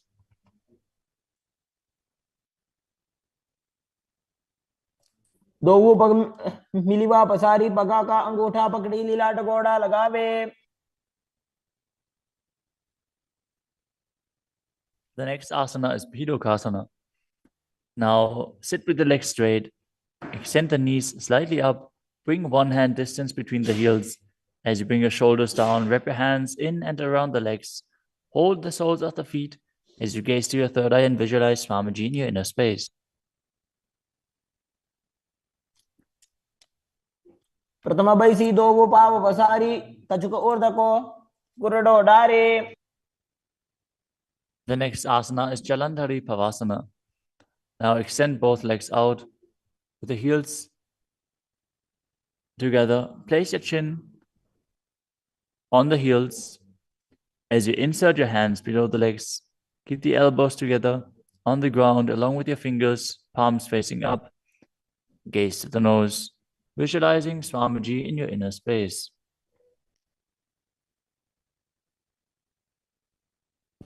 दो एड़ी mail के दीजिए हाथ पसारी. The next asana is Urdhva Paschimottanasana. As you sit with the legs extended, lift one foot behind the neck. Lean forward and down as in Paschimottanasana. As you visualize Swamiji in your inner space. If you can't, bring your leg behind your neck.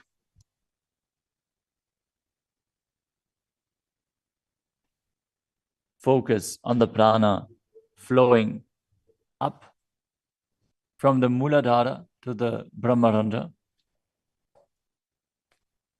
through the 9 various points within the body, which are the soles of the feet, the regenerative organs, the navel, the heart, the throat, the uvula, the middle of the eyebrows, the forehead, and the Brahmarandha, the crown of the head. Now engage the Mula Bandha as you perform Urdhva Paschimottanasana. पश्चिमतानवत् संस्थितिं कृत्वा एकं पादं ग्रीवायां धृत्वा तिष्ठेत्. The next asana is Anantasana. Now lie on your back, lift the right leg behind the neck. The left hand holds the foot from the top. As you straighten your body, concentrate on the prana moving from Muladhara to Brahmarandha. Gaze to the nose as you visualize yourself as infinite, endless, or eternal, Ananta. उत्तानशयनि एकैकं पायी ग्रीवायां विन्यस्य. The next asana is Ankushasana. From Anantasana, rest on the elbow of the hand holding the foot. Concentrate on the prana flowing up as you gaze to the nose and feel in complete control. उत्तानशयित एकैकं पादं ग्रीवायां विन्यस्य. The next asana is Drishasana. Lie down on the back as you bring your knees to the chest. Encircle your thighs and calves with your arms as you rock your body from side to side, visualizing Swamiji in your inner space. उत्तानशयनं जानूनि हृदयवष्टम्भ. Now bring the other leg behind your neck. Repeat Urdhva Paschimottanasana on the other side. Again, if you can't bring your leg behind your neck, just pull it up as high as you can and then lean forward. Hold on to the foot. पश्चिमतानवत् संस्थितिं कृत्वा एकं पादं ग्रीवायां धृत्वा तिष्ठेत्. Now with the leg still behind your back, straighten your body, lay on your back, hold onto the foot with the opposite hand as you gaze to the nose and visualize yourself as being endless. उत्तानशयनि एकैकं पायी ग्रीवायां विन्यस्य. Now roll onto your elbow and feel in complete control in Ankushasana. उत्तानशयित एकैकं पादं ग्रीवायां कुर्वन्.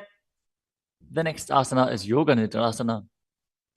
As you lie on your back, lift your legs one by one up behind your head. Hold your hands behind your back as you gaze to the nose. Visualize Swamiji in your inner space and focus on the upward flowing prana. पादाभ्यां वेष्टयेत् कण्ठं हस्ताभ्यां पृष्ठबन्धनम्.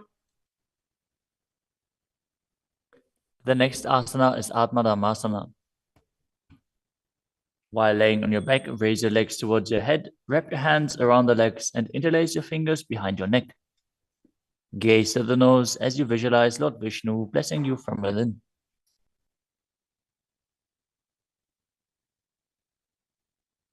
आत्मा राम आसन प्रथम सुधो सोवे. The next asana is Kochikasana. As you lay on your back, bring your knees to the chest with the soles facing up and extend your arms out sideways. Gaze to your third eye as you visualize Swamiji in your inner space.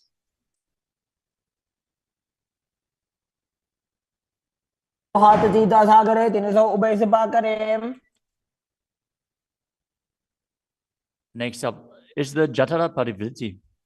This asana consists of 3 steps. We are going to perform all 3 steps and then repeat them on the other side.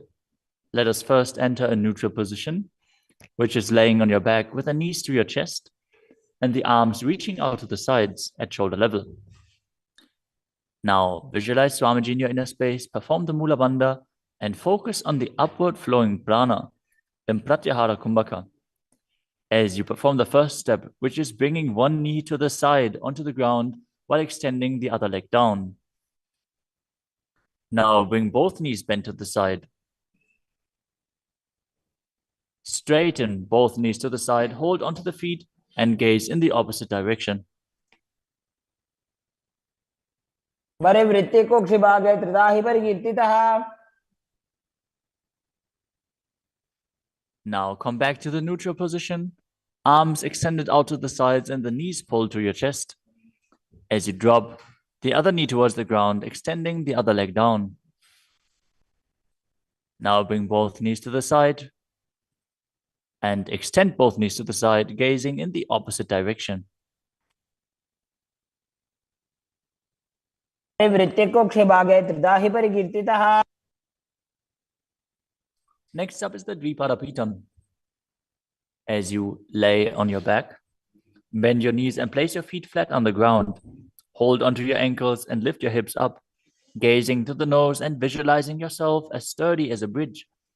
As you start breathing in the Mocha Kumbhaka, as you keep the Jalandhara Bandha engaged while exhaling, force the air out through the throat lock gently. This will bring about a state of swooning in the yogi. Perform the Mula Bandha as you do so. प्रतिक्रियायुतं द्वन्द्वपीठः सर्वबलप्रदम्.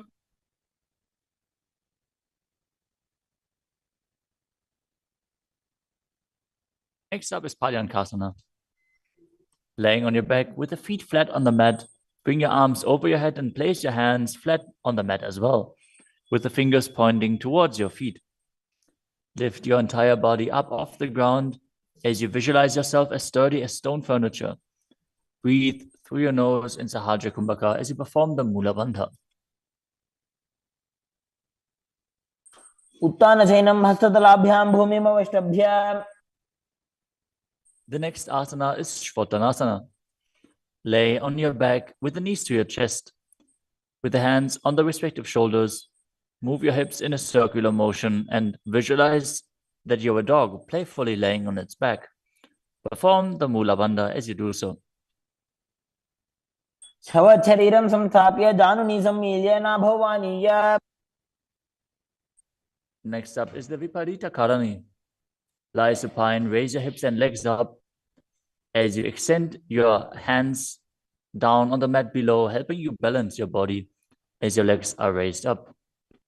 Move your legs in a circular motion as you visualize Swamiji in your inner space and keep Jalandhara Bandha and Mula Bandha engaged. भूतले सशिरो दत्त्वा खेनये चरणद्वयम्. Next up is the Viparita Karani too. Now stop the movement of your legs. Keep them pointing up straight as you visualize Swamiji in your inner space. Karni विपरीताख्या सर्वाधिव्याधिनाशिनी. Next up is Langalasana. As you lay on your back, lift your hips and take your feet over the head with the toes on the floor. Stretch your hands out on the ground behind your back. Clasp your palms, rest on your neck and shoulders as you visualize yourself as a plow. Breathe in Mocha Kumbhaka with Jalandhara Bandha and Mula Bandha engaged. दिवाकण्ठेन भूमिं विष्टम्भा पादाग्रद्वयम् ऊर्ध्वमुन्नयेत्.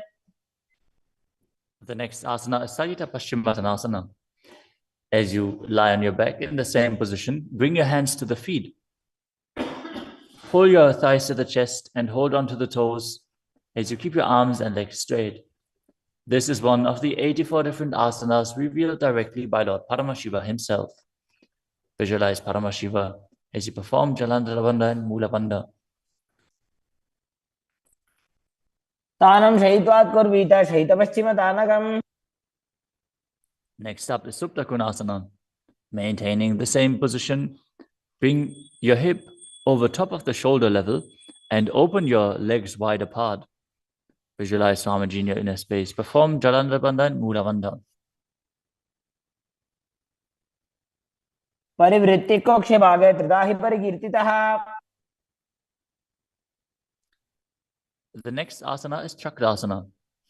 Now bring your legs over top of your head, toes on the ground, hold onto the ankles of the feet, and roll onto your back, keeping your legs straight. Visualize yourself as a chakra, a wheel, as you perform Jalandhara Bandha and Mula Bandha. पासनस्तद्वौ पादौ कुर्यान्मस्तकतः परो. Next up is Supta Prasarita Parangushtasana. As you lay on your back with the legs vertical, hold on to the big toes in Prana Mudra, and then open your legs wide to the side. Visualize Swamiji in your inner space as you return to breathing in Ujjayi Pranayama, making an ocean-like sound with your mouth. उत्तानपादं क्रौञ्चं च मरीचिं वीरभद्रकम्. The next asana is Supta Parangushtasana. Now, hold onto the big toes and join your feet together above your body, keeping your legs straight and your arms straight as well. Visualize Swamiji in your inner space and perform the Mula Bandha. उत्तानपादं क्रौञ्चं च मरीचिं वीरभद्रकम्. The next asana is Matsyasana. From Supta Parangushtasana, move your legs into Padmasana and lay on your back, holding onto the opposite elbows over your head. Gaze to the nose and visualize Matsya, the fish avatar of Vishnu. Matsyasana. मुक्तपद्मासनं कृत्वा उत्तानशैलं चरेत्. The next asana is Padasharamasana. Laying on your back with the legs in Padmasana, place the backside of the right hand onto the left palm. Gaze to the nose and visualize Rama in your inner space as you perform the Mula Bandha. प्रथमकरे पद्मासन आचे सुदोषो वे भूपरिपाचे. The next asana is Sarvangasana. While laying on your back, legs in Padmasana, lift your hips and legs up. Bring your hands to the hips, supporting you with the elbows on the floor. As you tuck your chin to the chest in Jalandhara Bandha, contract the perineal region in Mula Bandha. Gaze to the nose and visualize Swamiji in your inner space. अथवा क्षेत्र संक्षेपात् सर्वांगासनम् उत्तमम्. Next up is Vrishchikasana. As you lay on your back, one foot on the opposite thigh, lift the other knee towards your head, extend both arms up above your head, and hook the fingers forward, gazing to your third eye and visualizing yourself as a scorpion. प्रथमशेन सूधो शीशिकेशिकी सन्धि सुदाखे. Now exchange the position of your feet. Repeat Vrishchikasana on the other side. प्रथमशेन सूधो शीशिकेशिकी सन्धि सुदाखे. The next asana is Vrishapadakshipasana. Now lay on your back and interlace your fingers around the neck as you lift both feet off the ground, extending one leg straight and the other knee pulled to the chest. Alternate extending and raising the knee again and again, visualizing Swamiji in your inner space and breathing calmly through your nose in Sahaja Kumbhaka. उत्तानशयनं कृत्वा अङ्गुलिभिः कन्द्रां बद्ध्वा. The next asana is Marottanasana. Lay on your back and lift your legs one by one up, touching the knees to your ears as you visualize Swamiji in your inner space. शोत्तानवत् संस्थितिः कृत्वा जानुद्वयं पर्यायेन कर्णयोः संस्पृशेत्. Next up is Vrikasana. While laying on your back, place the sole of the feet flat on the ground. Stand up and then sit back down, visualizing yourself as a wolf. अथ उत्तानशयनं कृत्वा पादतलाभ्यां भूमिं धृत्वा. The next asana is Luddhasana. Lay on your back and quickly throw your legs up above your head. Completely roll over. Repeat this again and again, visualizing Swamiji in your inner space. Finish in a prone position. उत्तानशयनं पादौ शिर उल्लङ्घ्य. As you lay flat on your belly with the toes extended and the hands on the ground by your shoulders, contract your lips and make the sound of a flute, whistling while inhaling in Sadatthasana pranayama. Visualize yourself as a chariot, carrying warriors into a battle for Dharma on your chariot back. युज्यशयनं कृत्वा नाभिं भूमौ निधाय. The next asana is Dehalyulanganasana. Now push your body up into Tadakshvasana, the plank position, as you jump your legs forward and back between the arms again and again. Visualize yourself go beyond the body and mind.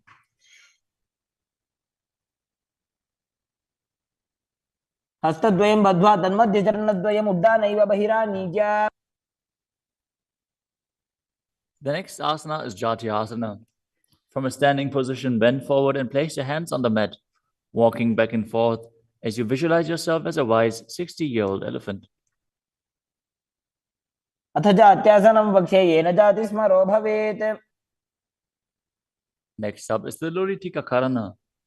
Stand with your knees bent, feet pointing outwards, and bend your elbows. Keep your hands at the chest level. Swiftly move your arms across your body and then bring them back to the center.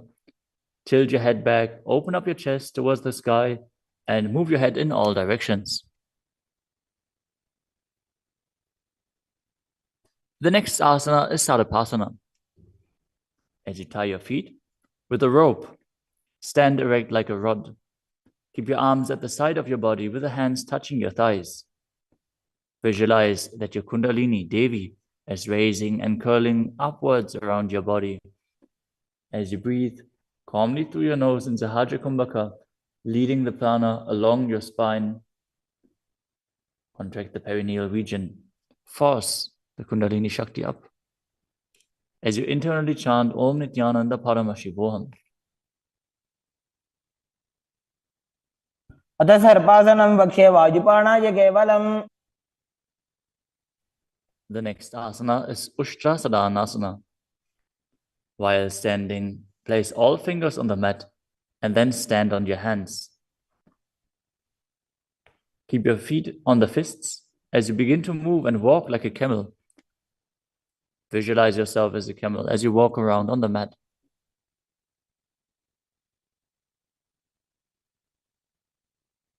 मुष्टिकनिष्ठिकाप्रदेशेन भूमौ निधाय उपरिपादतले संस्थाप्य. The next asana is Ashvasana. Maintain the same position. Walk around on the hands as you visualize yourself as a horse.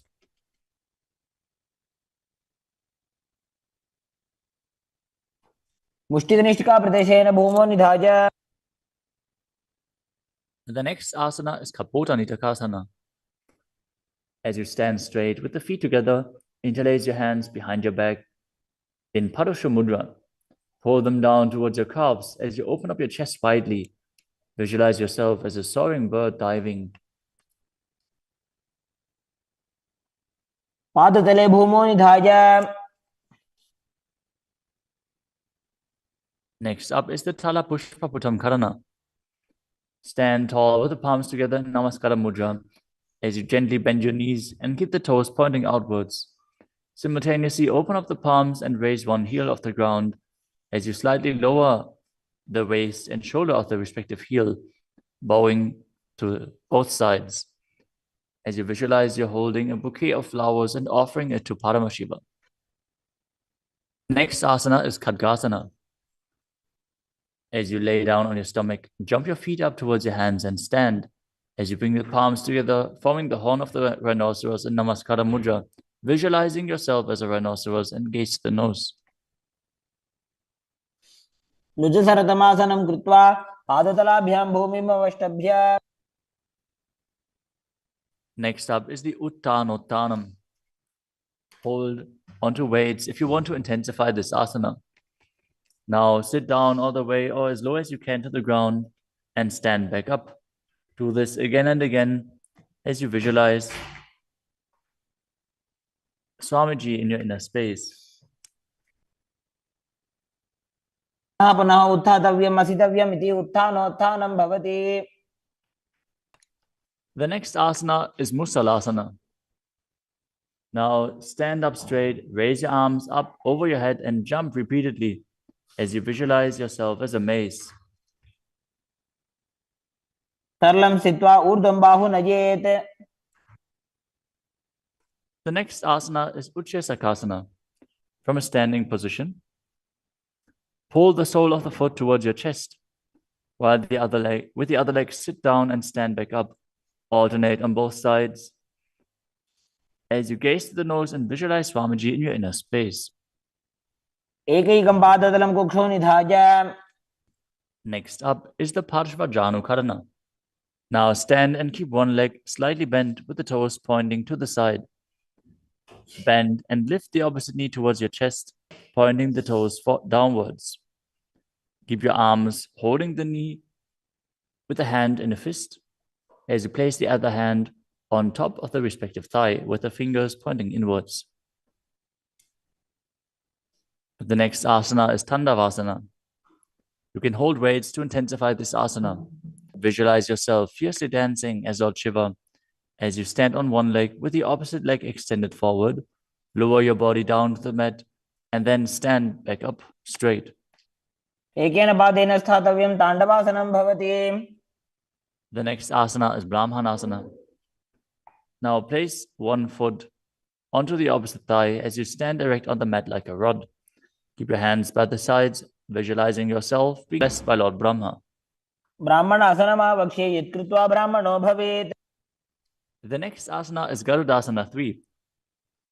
Stand tall and wrap the left leg over and around the right knee as you tuck the left toes on the other side of the right calf. Simultaneously cross the left arm below the right and bring the palms together in Namaskara Mudra in front of your heart as you visualize yourself as Lord Garuda. उत्तानकूर्मपीठं च संहिमस्गारुडमेव च.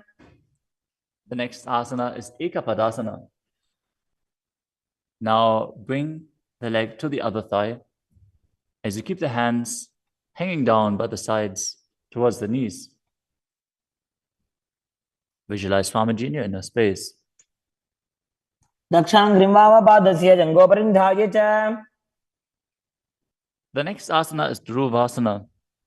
Stand on the right leg and hold onto the big toes of the left foot as you straighten the left leg out to the side and visualize yourself as the North Pole Star as you rotate on the standing leg. एकेन हस्तेन दण्डरूपस्य एकस्य पादस्य अग्रं धृत्वा. The next asana is Trivikramasana. Stand on the right leg and lift the left foot behind your neck if you can. Then stand tall. Otherwise, you can pull the leg towards your chest. Then alternate standing and sitting. Perform the 3 steps of Vishnu as you visualize Lord Vishnu in your inner space. एकेन पादेन स्थातव्यम् उत्थातव्यम्. Now repeat the Parshvajanukarana on the other side. Now visualize yourself fiercely dancing as Lord Shiva as you repeat Tandavasana on the other side. पादेन स्थातव्यं ताण्डवासनं भवति. Now repeat Brahmanasana on the other side. ब्राह्मणासनमावक्ष्ये यत्कृत्वा ब्राह्मणो भवेत्. And repeat Garudasana 3 on the other side. उत्तानकूर्मपीठं च संहिमस्गारुडमेव च. Now bring your foot to the opposite hip with the hands hanging down as you repeat Ekapadasana on the other side. दक्षाङ्घ्रिं वामपादस्य जङ्घोपरि निधाय च. Now hold on to the opposite foot, holding the big toe in Prana Mudra as you rotate your body on the mat, visualizing yourself as the North Pole Star in Dhruvasana. एकेन हस्तेन दण्डरूपस्य एकस्य पादस्य अग्रं धृत्वा. Now repeat Trivikramasana on the other side. Bring the other leg behind your neck if you can. Sit down and stand back up while visualizing Lord Vishnu blessing you from within. ग्रीवायां पादं संस्थाप्य स्थातव्यम् उत्थातव्यं त्रिविक्रमासनं भवति. Next up is the Samanaka Karana. Stand with the feet close together, toes pointed slightly out. Keep both hands to the sides of your body as you stand straight on the mat and relax. After this intense asana practice, this intense sequence, breathe deeply as we enter into the final 100 asanas of the sequence. The next asana is Gora Kajali Asana. Stand erect and then bend forward. Bring both hands underneath the knees and make a finger lock in Padusha Mudra as you sit in a squatting posture, and then let the finger lock touch your navel. Visualize Sage Goraknath, the founder of the Nata Yoga Hindu Sampradaya, as you perform the Jivachala Kumbhaka, forcefully moving the retained prana up and down within your body and throughout your limbs, along with the mind. Perform the Mula Bandha as you do so and internally chant Om Nityananda Paramashivoham. प्रथम ही उभ होए बाहुरी नीचो पुनि होवे. The next asana is Kanchira Asana. Now insert your hands between the thighs and calves and then wrap them around behind your butt, interlacing your fingers behind your back. Keep your chest upright. Visualize Swamiji in your inner space. ऊर्ध्वमध्यात् हस्तौ निवेशयानितं धृत्वा. The next asana is Bhairu Asana. Now bring your feet together and sit in a squatting posture with the heels touching the perineum. Hold the hands at the back. In Parusha Mudra, sit upright and gaze to your navel, visualizing Bhagavan Kala Bhairava, the Lord of Time. दो उपक की थलिया की माहिली को और मिलाई. Next up is Varahasana. Now squat all the way down to the ground. Keep your feet together, toes apart. Bring your elbows up close to your head and join your palms behind your back with fingers pointing down. Gaze to the nose and visualize a boar, which is one of the 10 incarnations of Mahavishnu. पागदली की माहिली को और मिलाई फना पानी उकड़बई से.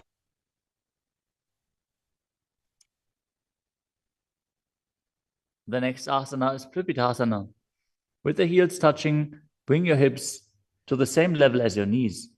Let your hands hang down. Hold on to the big toes in Prana Mudra as you visualize Swamiji in your inner space and perform the Mula Bandha.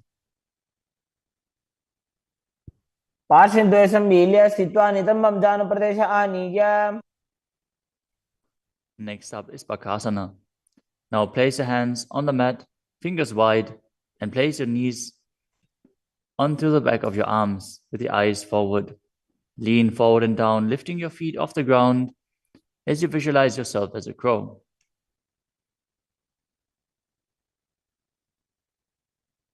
हस्ताभ्याम अवनिमवष्टभ्याम.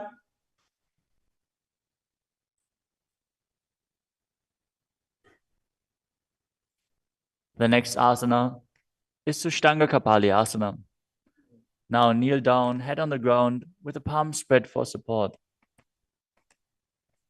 Raise your body on your head and place your legs into Padmasana as you gaze to the nose and visualize Swamiji in your inner space. आसन को गुण कपाल आछो होई. The next asana is Guptasana. Lower your body down onto the mat and sit in a kneeling position.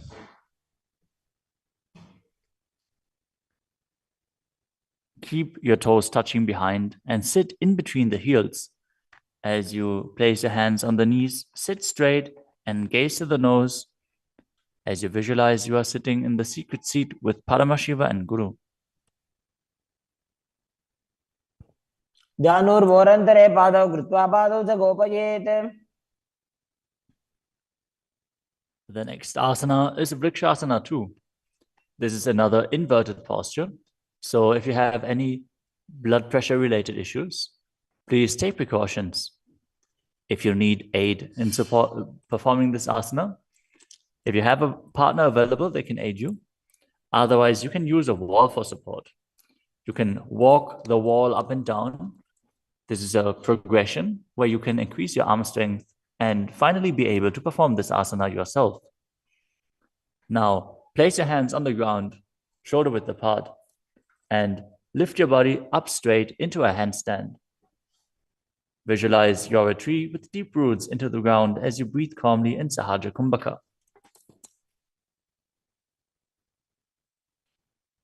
सप्तचक्रक्षालनाद्य vrikshasana विशेषकान्.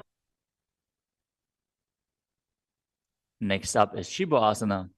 Move your hands closer together and again enter the handstand posture. Visualize Tejas energy is flowing to your third eye. As you gaze up to your third eye, the Tejas energy will rejuvenate your body. दो पग जोड़ी माही Gulf मिलाए. The next asana is Matsyasana too. Now visualize yourself as a fish as you enter a plank position. Lower your body down to the mat and push it back up again and again as you engage the Mula Bandha. दिव्यं शयनं कूर्परो पार्श्वभागायाम् ऊर्ध्वकृत्य. Next up is Sarpasana too. Lie prone on your belly with the hands on the hips and lift your chest to the left and right, visualizing and moving your body like a snake. शयनं कृत्वा हस्तोन्नितम्बं संस्थाप्य. Next up is Nidalambanasana. Lay prone on your belly with the hands in Padma Mudra, the lotus mudra, holding onto the chin. Keep the toes pointing backwards, feet together, as you feel self-supported and completely independent. कराभ्यां पंकजं कृत्वा तिष्ठेत् कुर्परया सुधीः. The next asana is Chaturasana. As you lay on your stomach, place your hands flat on the mat in front. Straighten your arms and bend your knees. Bring the feet towards the upper back and lift your head and chest up, visualizing yourself as an umbrella protecting your guru from the sun rays. अर्ध्यासनवस्थित्वा हस्ततलाभ्यां भूमिं वष्टभ्य. The next asana is Vajrasana. Now sit on the knees with the tops of the feet flat on the mat. Bring your butt onto the heels. Stretch your arms out in front and place the palms facing down as you bring your forehead to the mat. Gaze to the nose. Visualize yourself as Vajra, the weapon of Indra, symbolizing your indestructibility. इदानीं गर्भिणीनां योगाभ्यासो यथा लघु. Next asana is Meshasana. Now place your hands flat on the ground, shoulder width apart, and raise your hips up high into Gajasana. Then alternate striking the ground with your hands as you experience yourself as powerful as a ram. गजासन संस्थितो एकैकं बाहुं भूमौ ताडयेत्. The next asana is Ajasana. From Gajasana position, lift your legs up into the air and slowly bring your forehead to the ground. Visualize yourself as unborn, existing for all eternity. गजासन संस्थितो पादद्वयम् अन्तराले कृत्य. The next asana is Dhanantarasana. As you sit on your heels with the legs together, interlace your fingers around the toes. Pull the feet towards your perineum and then place your hands on the respective knees. Keep your spine straight, gaze to the nose as you visualize Swamiji in your inner space and return to breathing in Ujjayi pranayama, making an ocean-like sound with your mouth. पूर्व विधि परिहाता की काकसीस्यो भणा शरामोडी. Next up is the Angamotanam. Interlace your fingers in front of your body and then behind you, stretching your arms forward to the sides and backwards as you give massage to various different joints and muscles within your body. Visualize Swamiji as you do so. हस्तयोः अङ्गुले बद्ध्वा हस्तयोर्मध्यात् सर्वमङ्गं निष्कासयित्वा. Next up is Garudasana form.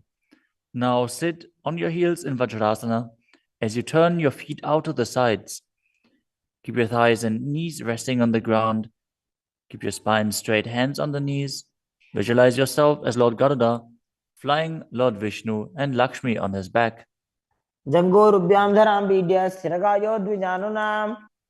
Next up is Ananda Mandirasana. Now sit with your legs folded back, the toes pointing backwards, the knees wide, with the hands below the ankles. Keep the front of your buttocks on the ground as you gaze to your third eye and visualize yourself residing in the blissful space of a temple. अथ पक्षे वीरनाथ आनन्दमन्दिरासनम्. Next up is Mandukasana 2. Now sit with the knees wide, the feet overlapping on top of your ankles.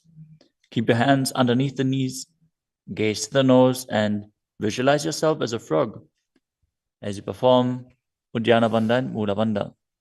पृष्ठं सम्पीड्य गुल्फाभ्यां जान्वङ्गे सवलयाकृतिः. The next asana is Narasimhasana. As you keep your toes on the mat with the heels up and together, place your perineum on top of the heels. Keep your palms on the ground with the fingers spread wide apart, thumbs touching the base of the hand, touching the toes. Gaze to your nose, stick your tongue out and exhale forcefully. Visualize Narasimha, one of the 10 avatars of Vishnu, as you perform the Mula Bandha.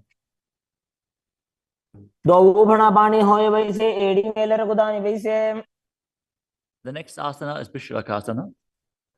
Sit on the toes and place your perineum on the heels as you separate your knees and place them on the ground. Make a hollow of your palms and place it on your mouth. Keep your thumbs under the teeth and close your lips. Gaze to your nose. Inhale through the right nostril and exhale through your mouth as per your capacity in Vishraka pranayama. Visualize yourself as Devi, presiding over any and all minuscule fears you might have.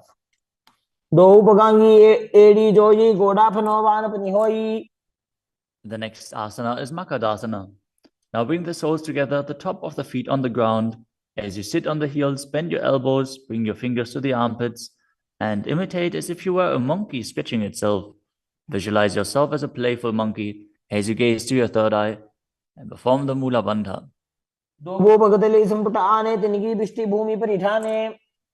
The next asana is Vajrasangarasana.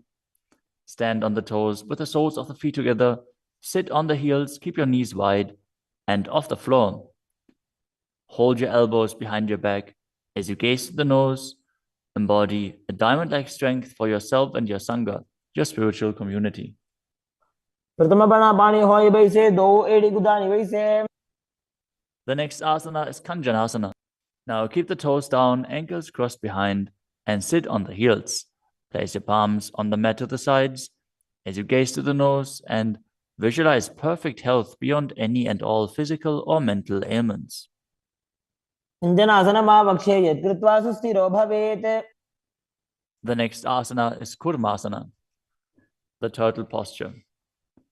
With your toes flat, cross your feet and place your perineum onto the back of the heels. Keep your knees wide and on the floor.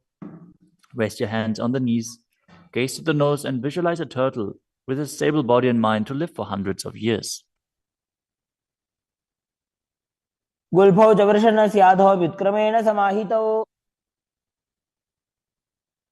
next asana is Yogasana. With the toes flat, cross your feet and place your perineum onto the back of the heels. Gaze to your nose and visualize Swamiji in your inner space. The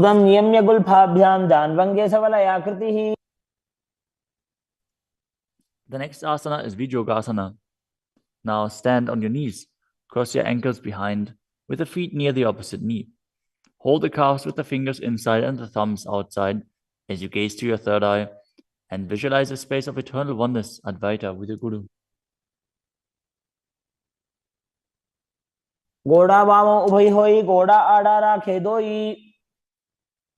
The next asana is Ushtrasana 2. In a kneeling position, bend backwards, hold your ankles with your hands and keep your arms straight. Push your hips forward and tilt your head back as you visualize yourself as a camel.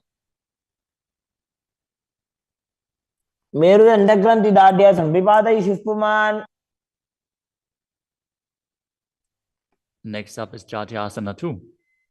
With the heels together and the hands on the soles of the feet, slowly lean back. Bring the elbows down to the mat, followed by the back of your head. Gaze to the nose and experience yourself as a lotus blooming.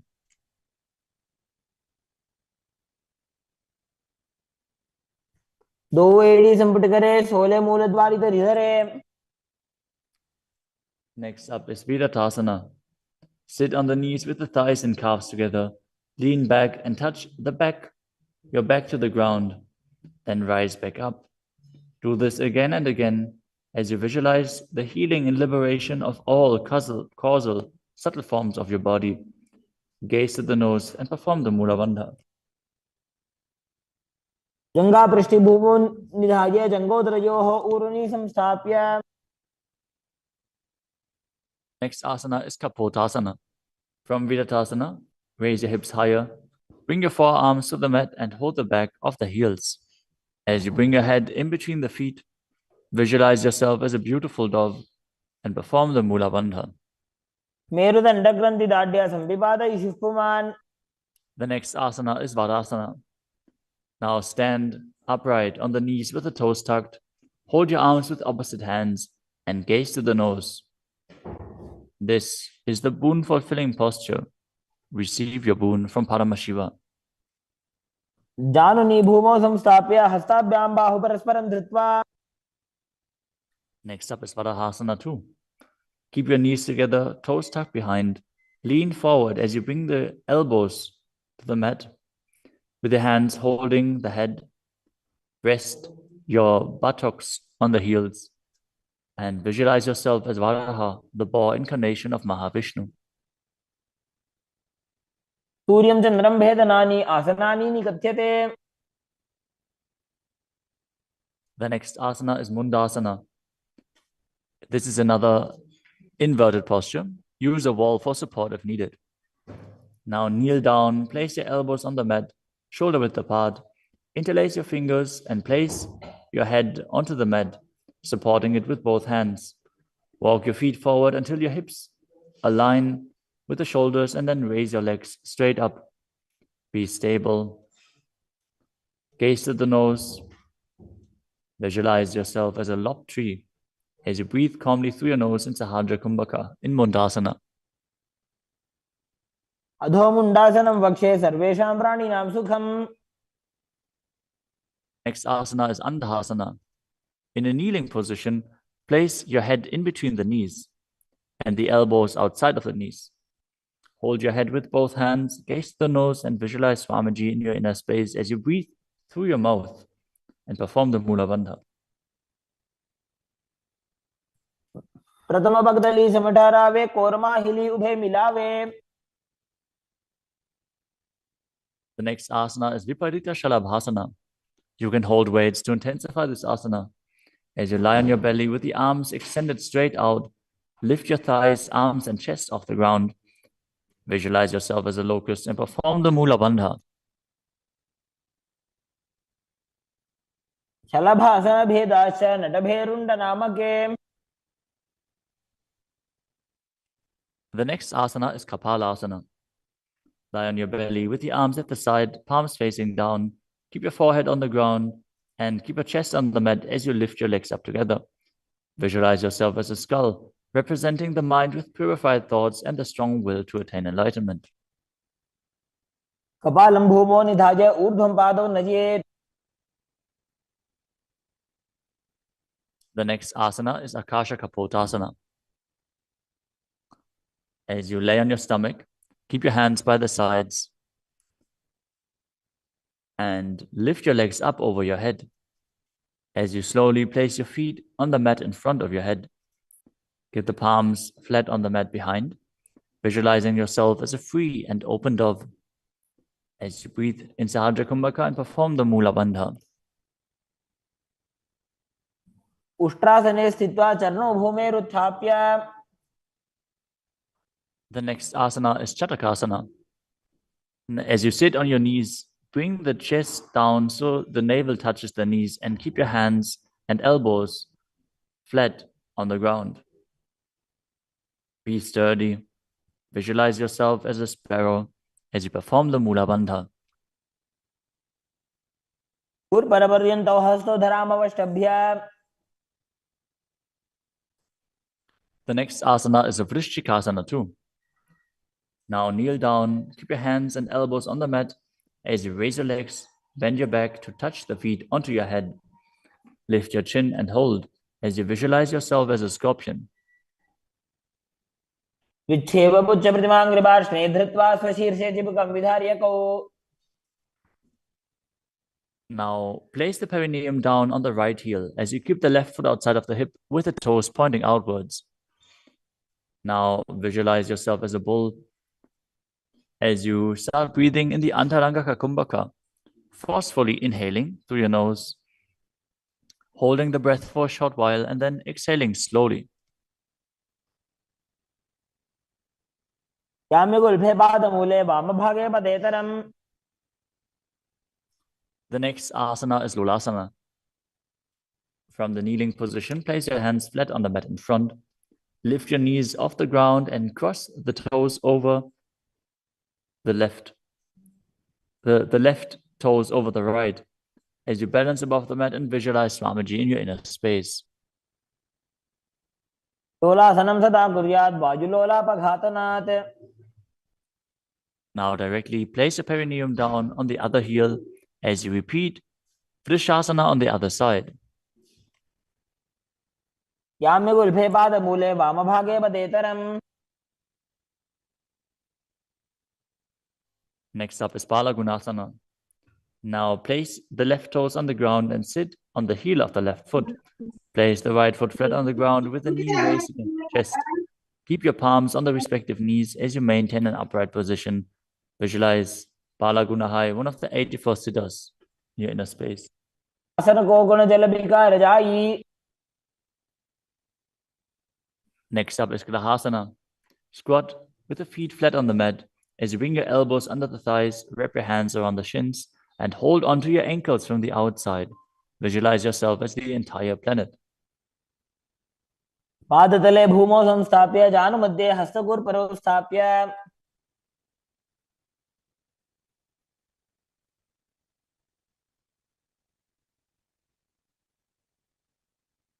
Next up is Balagunasana on the other side. Visualize Balagunahai, one of the 84 siddhas in your inner space. आसन को गुण जल विकार जाई. Next up is Utkatasana. You can use weights to intensify this asana. As you squat on your toes with the heels up, the knees off the mat, place your perineum onto the heels and your hands on the respective knees. Keep your spine upright, visualize Swamiji in your inner space, and perform the Mula Bandha. विजास विजोसी यद ऊर्वजानु यत्रासने पादतलद्वयो परि. Next up is Vajrasangarasana 2. Now sit on the toes with the perineum on the heels, the soles of the feet together. Keep the knees wide and off the ground as you hold the opposite elbows behind your back.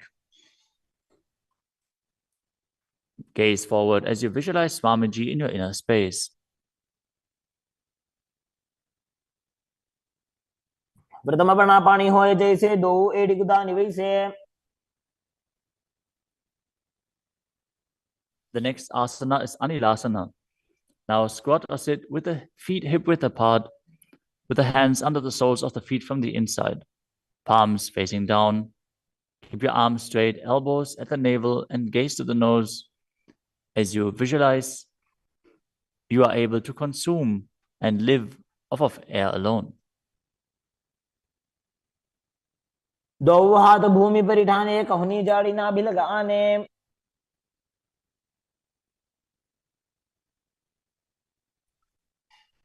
Next up is Padukasana.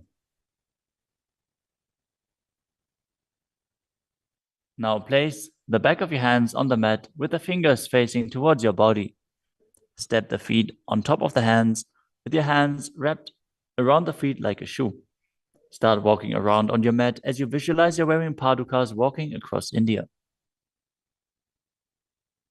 हस्ततलयोः पादतले कृत्वा.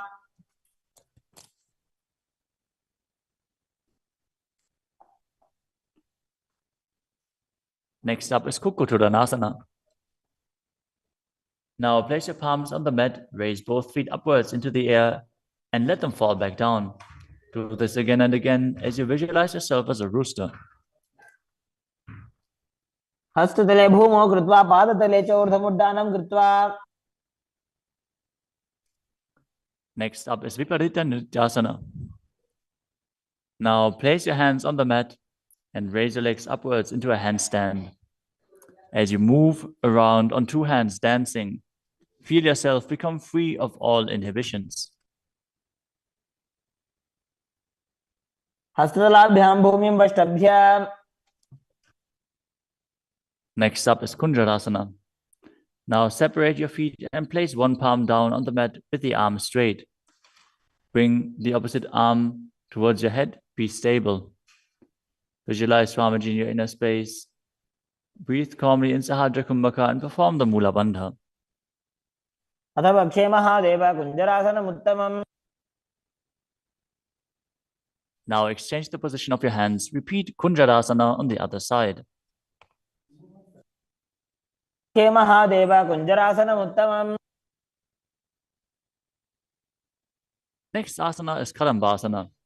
Sit on the ground with your feet flat and the heels close to your body. Hold the respective ankles with your hands as you lift your feet off the ground and visualize yourself as a Kadamba tree, a pious tree that promotes a long life. पार्श्वभ्यां भूमिं वष्टभ्य हस्तद्वयेन गुल्फौ धृत्वा. Next up is Bhavana Muktasana. Now sit with the heels at the perineum, hold the knees with your hands and press them towards your chest. Visualize any excess water being released or balanced within your system as you perform the Mula Bandha. स्तुपादयोः पाणिं लात्वा स्वस्वनितम्बके. The next asana is Chakrasana. Now sit and lift one leg behind your head as you place both hands flat on the mat. Extend the opposite leg up with the knee straight as you lift your entire body up off the ground. Keep your chin up, gaze to your third eye, and visualize yourself as a powerful source of energy. पूर्वदानं चतुष्पादपीठं वज्रासनं तथा. The next asana is Dhanurasana too. As you sit on the ground, hold the respective big toes in Prana Mudra. As you keep one leg straight and pull the other foot towards your ear, visualizing yourself as a bow. पादाङ्गुष्ठौ तु पाणिभ्यां गृहीत्वा श्रवणावधि.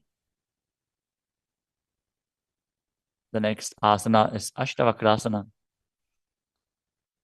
Now lift the left leg over top of the left shoulder and bring the right foot across. Hook it over the left foot. Lean forward and down while extending the legs out to the side. Lift up your head and chest, find balance and visualize yourself as a flying crane. पाशिष्ठमदकौण्डिन्यम् ऊर्ध्वकुक्कुटमेव च. The next asana is Pranasana.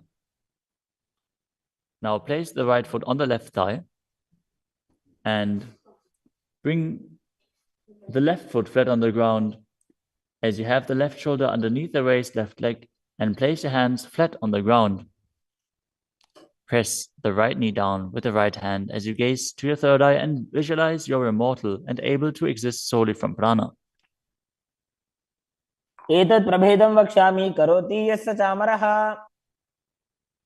Next up is Parshva Now keep one leg bent on the ground with a foot at the opposite hip and bring the other leg over top as you twist your body around the raised knee and interlace your hands below the raised knee.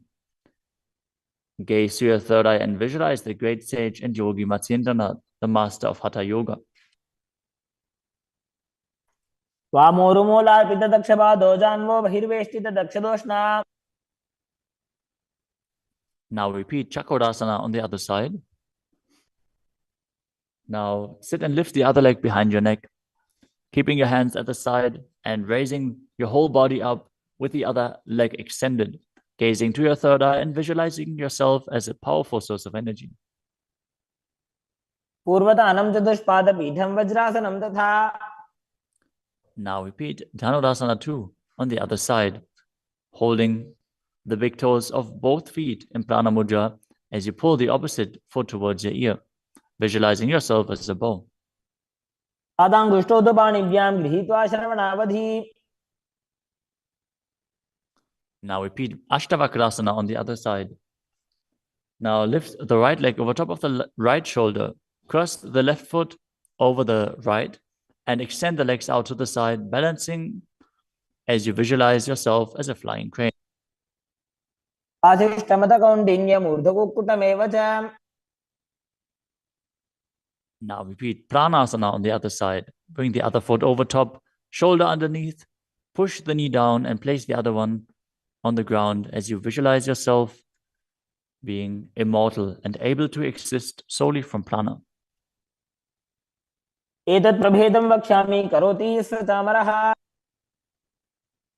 Now repeat Parshvamatsyendrasana on the other side, bringing one heel to the opposite hip, the other leg over top of the knee as you twist your body around and bring your hands underneath and interlace the fingers behind your back, twisting your body even further, gazing up to your third eye and visualizing Matsyendranath. वामोरुमूलार्पितदक्षपादो जान्वो बहिर्वेष्टितदक्षदोष्टा. Next up is Ardha Paschimottanasana. As you keep one leg straight and press the perineum with one heel, lean your chest forward and down, hold onto the front foot and bring your head towards the knee. Visualize Swamiji in your inner space. एकं पादं प्रसार्य एकं पादस्य पार्श्वना Seoni सम्पीड्य. Next up is Kranchasana. Now place your left ankle outside of the hip, hold the sole of the right foot and lift the leg up towards your forehead. Keep the knees straight. Visualize yourself as a crane as you engage the Mula Bandha. उत्थानपादं क्रौञ्चं च मरीचिं वीरभद्रकम्. Now repeat Ardha Paschimottanasana on the other side, keeping the opposite heel against the perineum, leaning forward and down. Perform the Jiva Chala Kumbhaka, moving the prana up and down within your body. एकं पादं प्रसार्य एकं पादस्य पार्श्वना Seoni सम्पीड्य. Now repeat Kranchasana on the other side. As you bring the other heel outside of the hip, extend the opposite leg up, holding the foot with the knee straight, visualizing yourself as a crane. उत्थानपादं क्रौञ्चं च मरीचिं वीरभद्रकम्. Next asana is Swastikasana.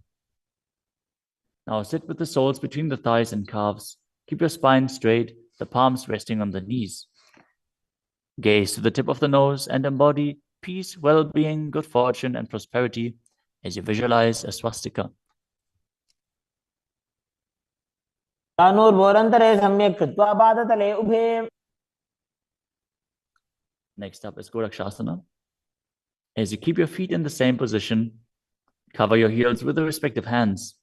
Tuck your chin to the chest and gaze to the tip of your nose, visualizing the great sage Goraknath as you perform Jalandhara Bandha and Mula Bandha.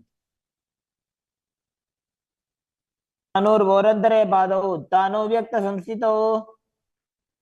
Next up is Pakasana 2. Now bring the left heel to the perineum and the right foot on the left thigh.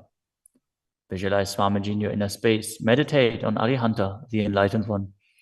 As you gaze to your third eye, perform the Mula Bandha and re-enter the Shanmukhi Mudra once more. As you exhale, close your eyes with the index fingers, nose with the middle fingers, mouth with ring and little fingers, the ears with your thumbs. वामपार्श्वं गुदौ संस्थाप्य दक्षाङ्घ्रिवामजगने. Next up is Yogasana 2. As you keep your feet on top of the opposite knees, place your hands on the ground beside your body with the palms facing up. Keep your spine straight, gaze to your nose as you visualize Swamiji in your inner space. Start breathing in Kakachantra Kumbhaka, rolling up the tongue and keeping your mouth in the shape of the beak of a crow. As you inhale through the rolled up tongue, cooling down your body. उत्थानौ चरणौ कृत्वा संस्थाप्योपरि जानुनोः. Next up is Urdhva Kukutasana. Now rotate your hands next to your body and push your body off the mat, visualizing yourself as a rooster.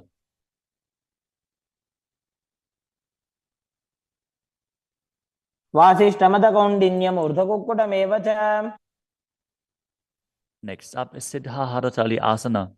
From Padmasana, insert both hands through the knees and place them on the mat. Avoid lifting your body up. Stay seated in this position as you gaze to the nose and visualize Swamiji in your inner space.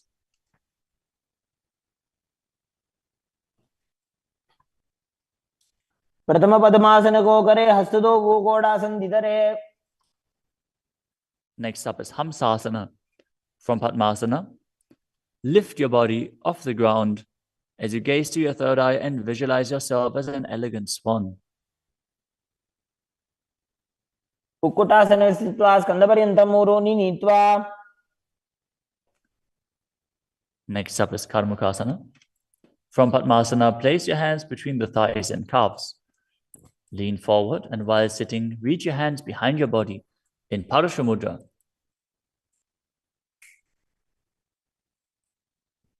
As you bring your forehead to the floor, gaze to the nose, visualize yourself as Lord Shiva's bow. प्रथम पद्मासन को करे गोड़ासन दिमाही करी धरे. The next asana is Kurmasana too.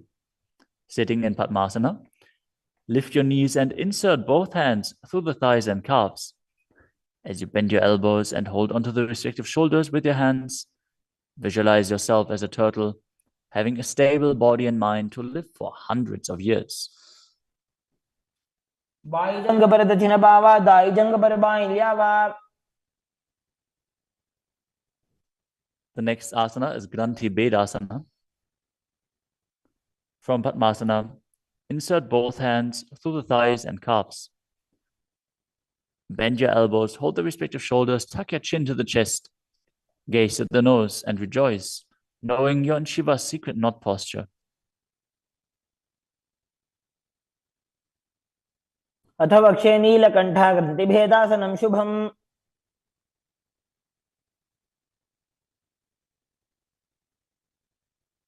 The next asana is Uttana Kurmasana. From Padmasana, insert both hands through the thighs and calves. As you roll onto your back, hold onto the respective shoulders with your hands and gaze to the nose, embodying a turtle laying on its back.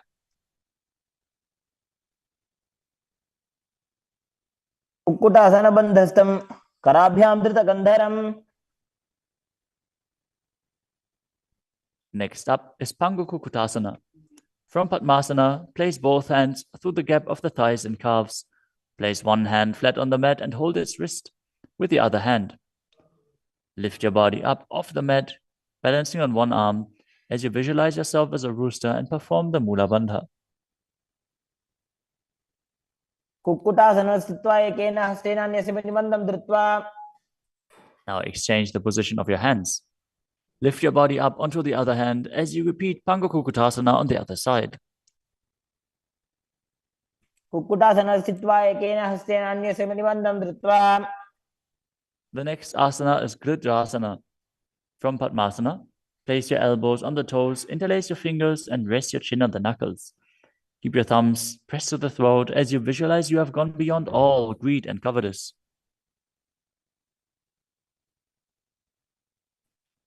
जानोर्भोरन्तरे पादौ उत्तानो व्यक्तसंस्थितौ. Next up is Padmasana 3. From Padmasana, hold one hand over the other with the palms facing upwards. Keep your spine straight, gaze to the nose, and visualize Swamiji in your inner space as you perform Mahamudra Bandha. All three bandhas engaged. उत्तानौ चरणौ विधाय विधिवत् शक्तिस्थितौ योगिरात्. Next up is Padmasana 4. From Padmasana, place your palms on top of the knees. Keep your spine straight, gaze to the nose, engage the Mula Bandha, and visualize Paramashiva in your inner space.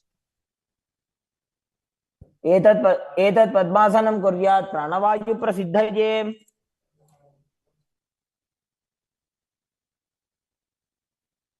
Next up is Karmakasana 2.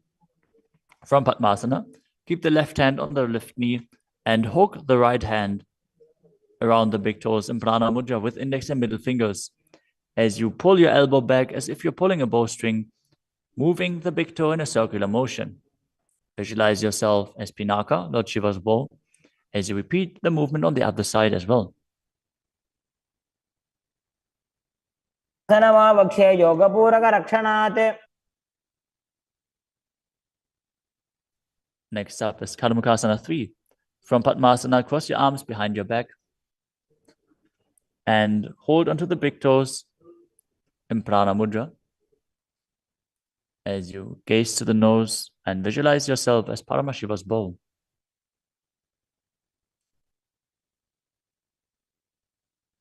आसनमाक्षित्य उदरे पूरयेत् सुखम्. Next up is Dridhasana. Now maintain Karmakasana 3. Lift your chest up and gaze to your third eye, visualizing that you are the action of Paramashiva's third eye, destroying anything you come across. ऊरुभ्यामुपरि स्थाप्य पादयुग्मं प्रयत्नतः. Next up is Nagadasana. From Karmakasana 3, with your arms behind your back, roll onto your back. Hold on to the big toes if you can. Otherwise, lay on your arms in Padmasana as you gaze to the nose and visualize yourself as a snake.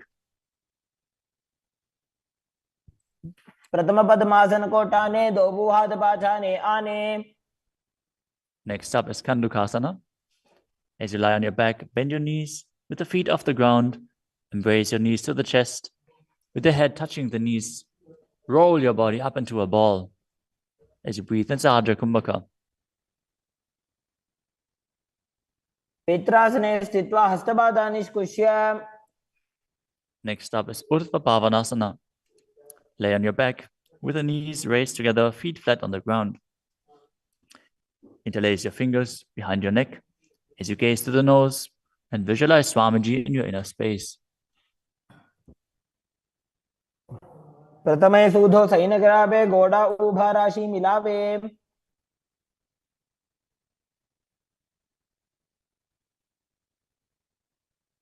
Next up is Marakata Pitasana. Lie on your back and bend your knees as you keep your feet flat on the mat and place the upturned palms underneath your heels. Lift your hips up as you visualize yourself as a powerful alpha ape. Perform the Murcha Kumbhaka with Jalandhara Bandha and Mula Bandha engaged. उत्तानशयनं पादतले उत्तानहस्तयोः स्थापयेत्. Next up is Uttana Shiki Pitakasana. Lie supine and raise your hips up. Support your hips with your hands, placed at the waist, as your elbows bear the weight of your body. Press your chin to the throat, gaze to the nose, and visualize Swamiji in your inner space. जङ्घोरुबलहीनश्चेत् उत्तानशी पीठकम्. Next up is Nadakasana. As you lie supine, raise your hips and legs up.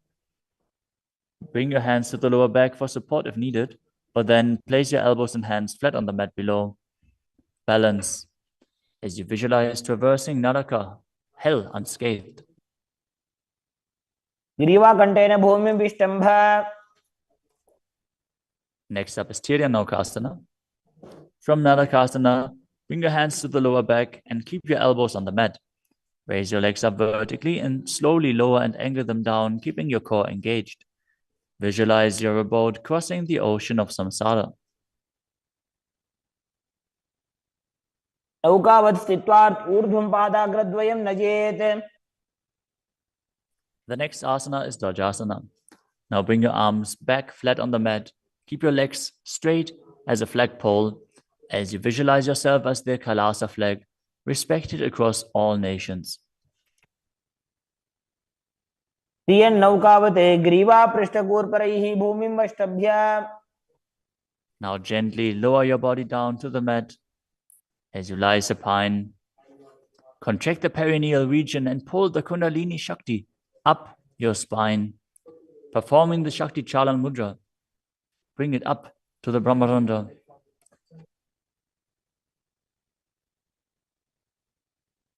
As you completely relax, unclutch from any micro movements of your body and mind. Visualize your body as dead and the supreme pontiff of Hinduism, Swamiji, is liberating you as you internally chant the japa Om Nityananda Paramashivoham. उत्तानं शववद्भूमौ शयनं तोषवासनं शवासनं श्रमहरं चित्तविश्रान्तिकारणम्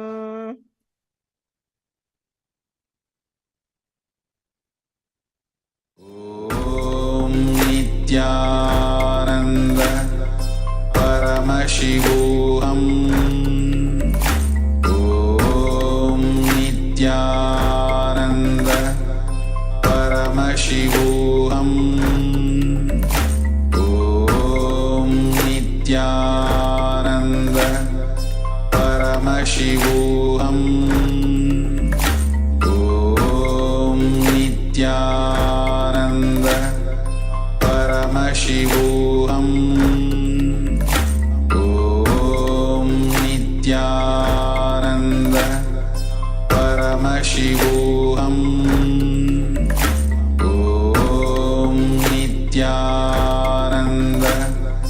परमशिवोऽहम् ॐ नित्यानन्द परमशिवोऽहम्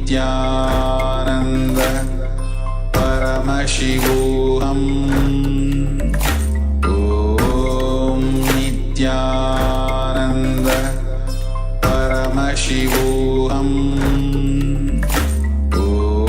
ॐ नित्यानन्द परमशिवोऽहम् ॐ नित्यानन्द परमशिवोऽहम् ॐ नित्यानन्द परमशिवोऽहम् ॐ नित्यानन्द परमशिवोऽहम् ॐ नित्यानन्द परमशिवोऽहम्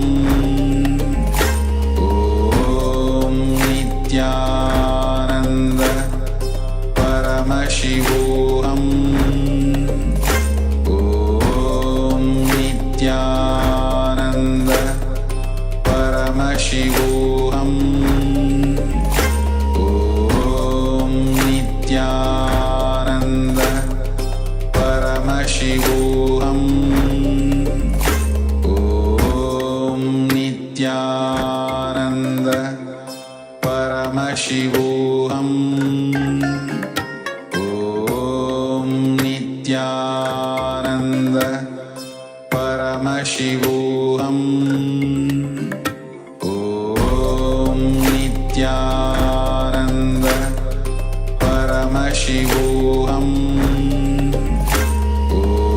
ॐ नित्यानन्द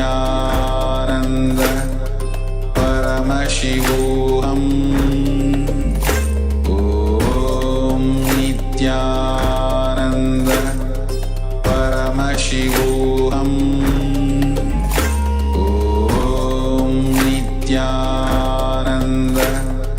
परमशिवोऽहम्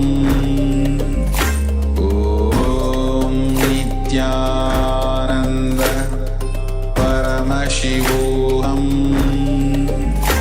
ॐ नित्यानन्द परमशिवोऽहम् ॐ नित्यानन्द परमशिवोऽहम् ॐ नित्यानन्द परमशिवोऽहम् ॐ नित्यानन्द परमशिवोऽहम् ॐ नित्यानन्द परमशिवोऽहम् ॐ नित्यानन्द परमशिवोऽहम् ॐ नित्यानन्द परमशिवोऽहम् ॐ Nityanand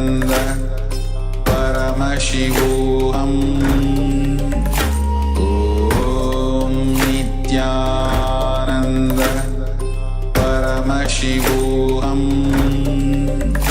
Om Nityananda Paramashivoham Om Nityananda. Now slowly return to your physical body. Start wiggling your fingers and toes, your wrists and your ankles, your elbows and your knees. Raise your knees up towards your chest and circle them with your hands, rocking your body from side to side.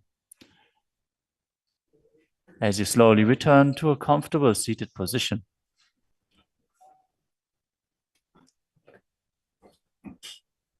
Congratulations for completing the Dvitiya Vinyasa Krama 308 asana sequence as revealed by the Supreme Pontiff of Hinduism. With this, let us conclude the Nityananda Yoga session. As you sit straight with your head, neck, and spine in a straight line, place your hands in Anjali Mudra in front of your heart center. Close your eyes, take a deep breath, visualize Swamiji, and chant the Purna Mantra. Om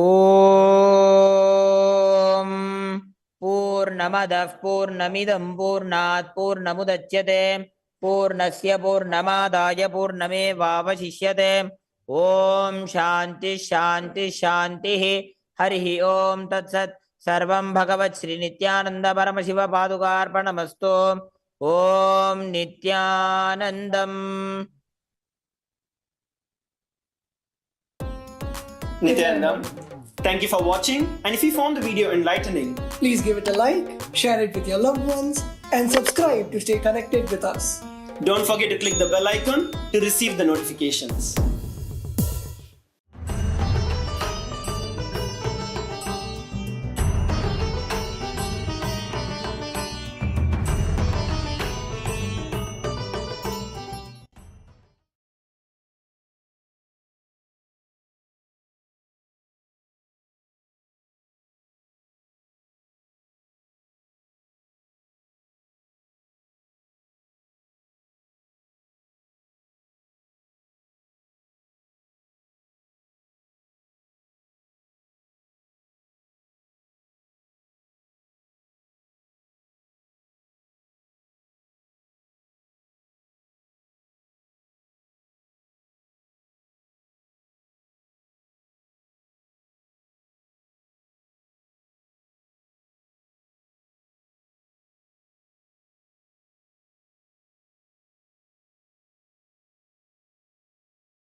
I welcome you all with my love and respect. Let you all open all your three eyes. Om Nityananda Paramashivoham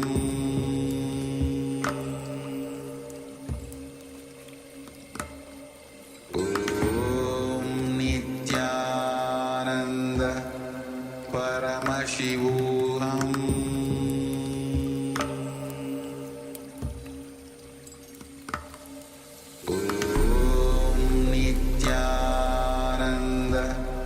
Paramashivoham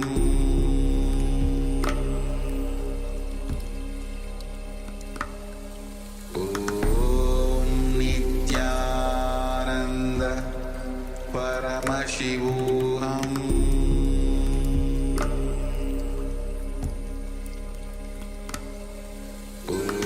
Om Nityananda Paramashivoham Paramashivoham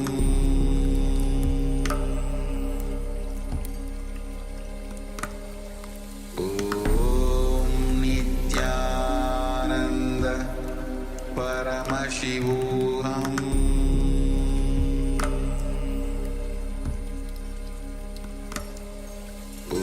Om Nityananda Paramashivoham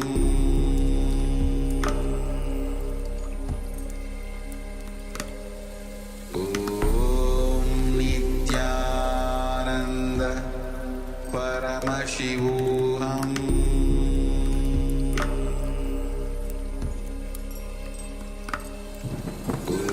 Om Nityananda Paramashivoham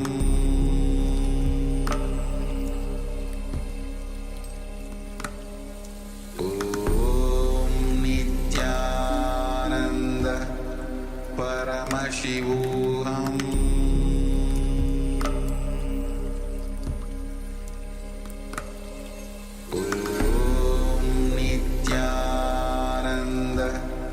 Paramashivoham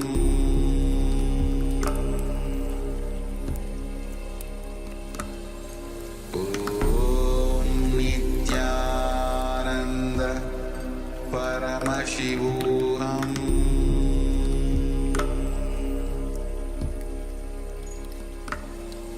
Om Nityananda Paramashivoham Paramashivoham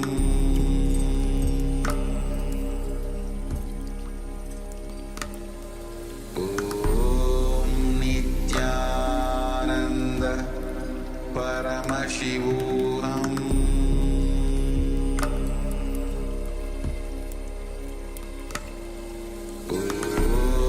Nityananda Paramashivoham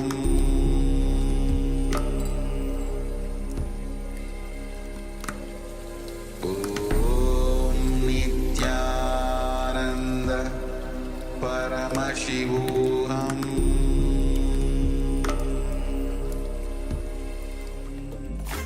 Om Nityananda Paramashivoham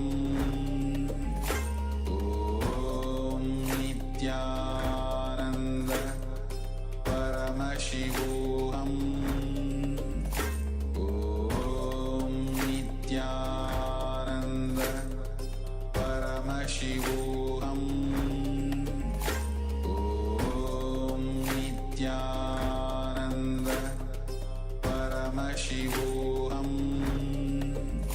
Om Nityananda Paramashivoham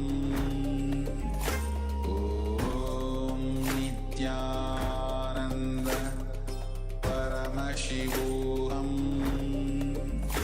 Om Nityananda Paramashivoham Om Nityananda Paramashivoham Om Nityananda Paramashivoham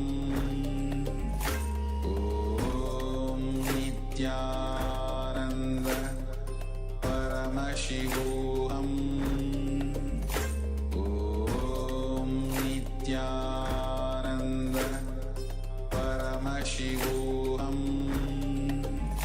Om Nityananda Paramashivoham. Om Nityananda Paramashivoham. Om Nityananda Paramashivoham. Om Nityananda Paramashivoham.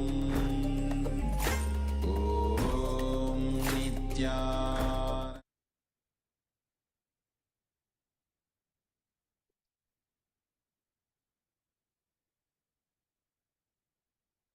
Yes.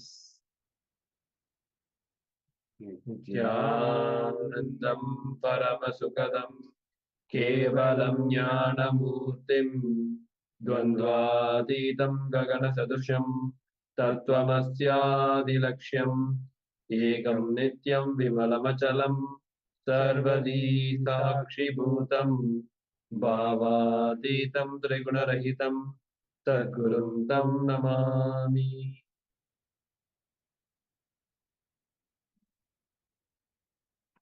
Nityanandam. Yes, we welcome all the participants for the day 2 of Paramashivoham Level 2 program. After this wonderful yoga, I mean, how many of them experience? Yes, my body is feeling better and yoga is good for you. Are you able to hear? Is this Chinese translations available? You can show the thumbs up if you are able to hear us.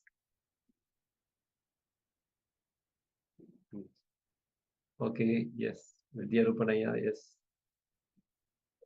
Okay, we request all the other participants to switch on your camera and be participating in this session.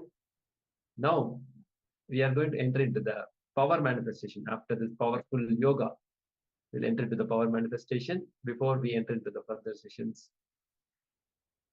Yeah, I request all the participants to switch on the camera. Still, we see some of them not switched on your camera. I request all the participants to keep your cameras on so that we can enter into the power manifestation.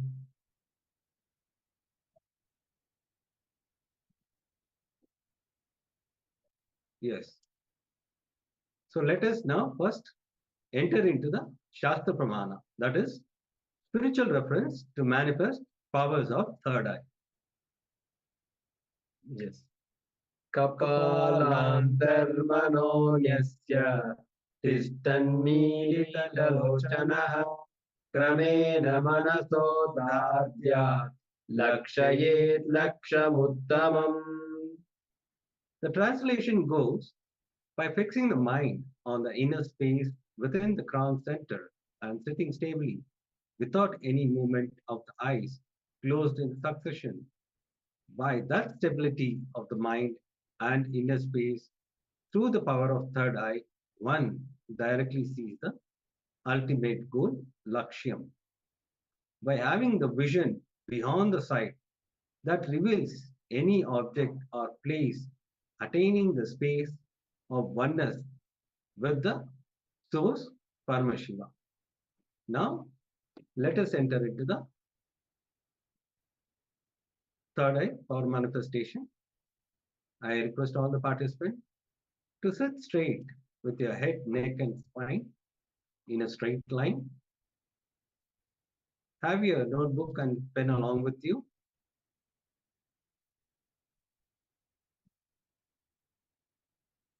Please close your eyes. I request all the participants to blindfold themselves so that we can enter into the power manifestation.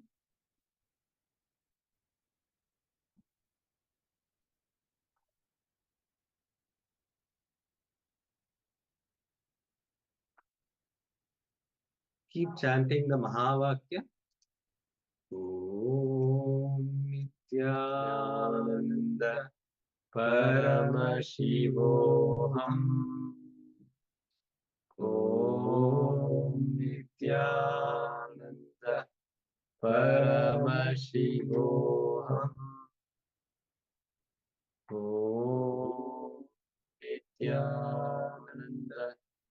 Paramashivoham. Yes. Keep chanting the Mahavakya intensely. Enter into the space of oneness. From the space of oneness, request Swamiji to reveal whatever shown in the. I request all the participants. I can see still some people not switched on the camera. Be in that oneness space and request Swamiji whatever is being projected, the image to reveal through the third eye. Have the deep gratitude and surrender to Swamiji. Drop all your doubts, self-doubt, everything, whatever is there. Just drop your mind and request Swamiji to reveal through the third eye whatever is being projected. Yes, now we'll be entering into the power manifestation. Please close your eyes. I can still see few participants not close their eyes. I request the Chinese translator to translate them so that they close their eyes.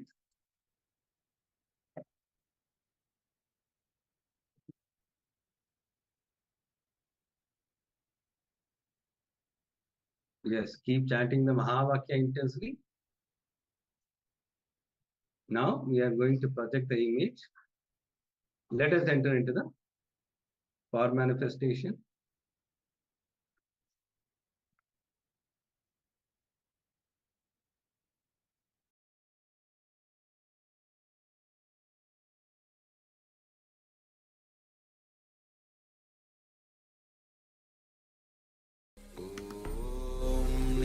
Nityananda Paramashivoham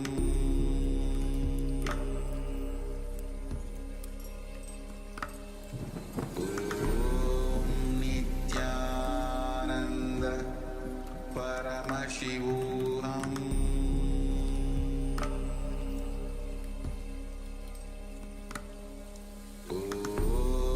Nityananda Paramashivoham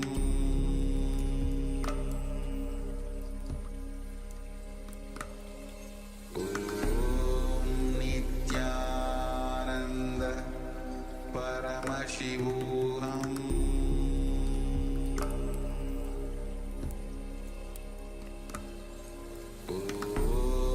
Nityananda Paramashivoham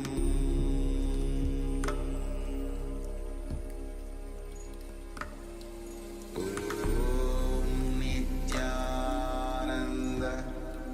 Paramashivoham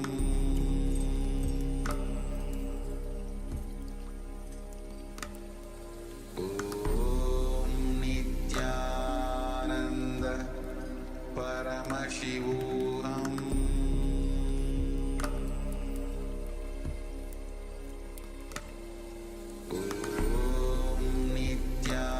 Nityananda Paramashivoham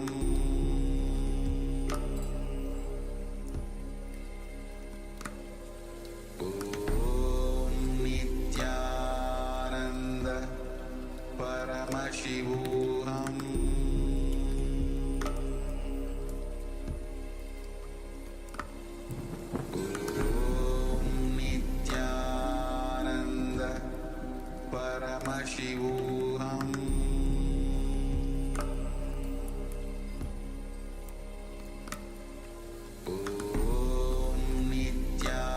Nityananda Paramashivoham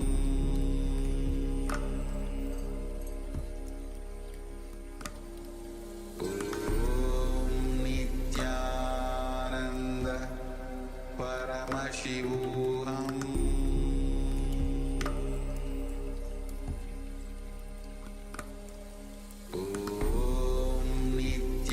Nityananda Paramashivoham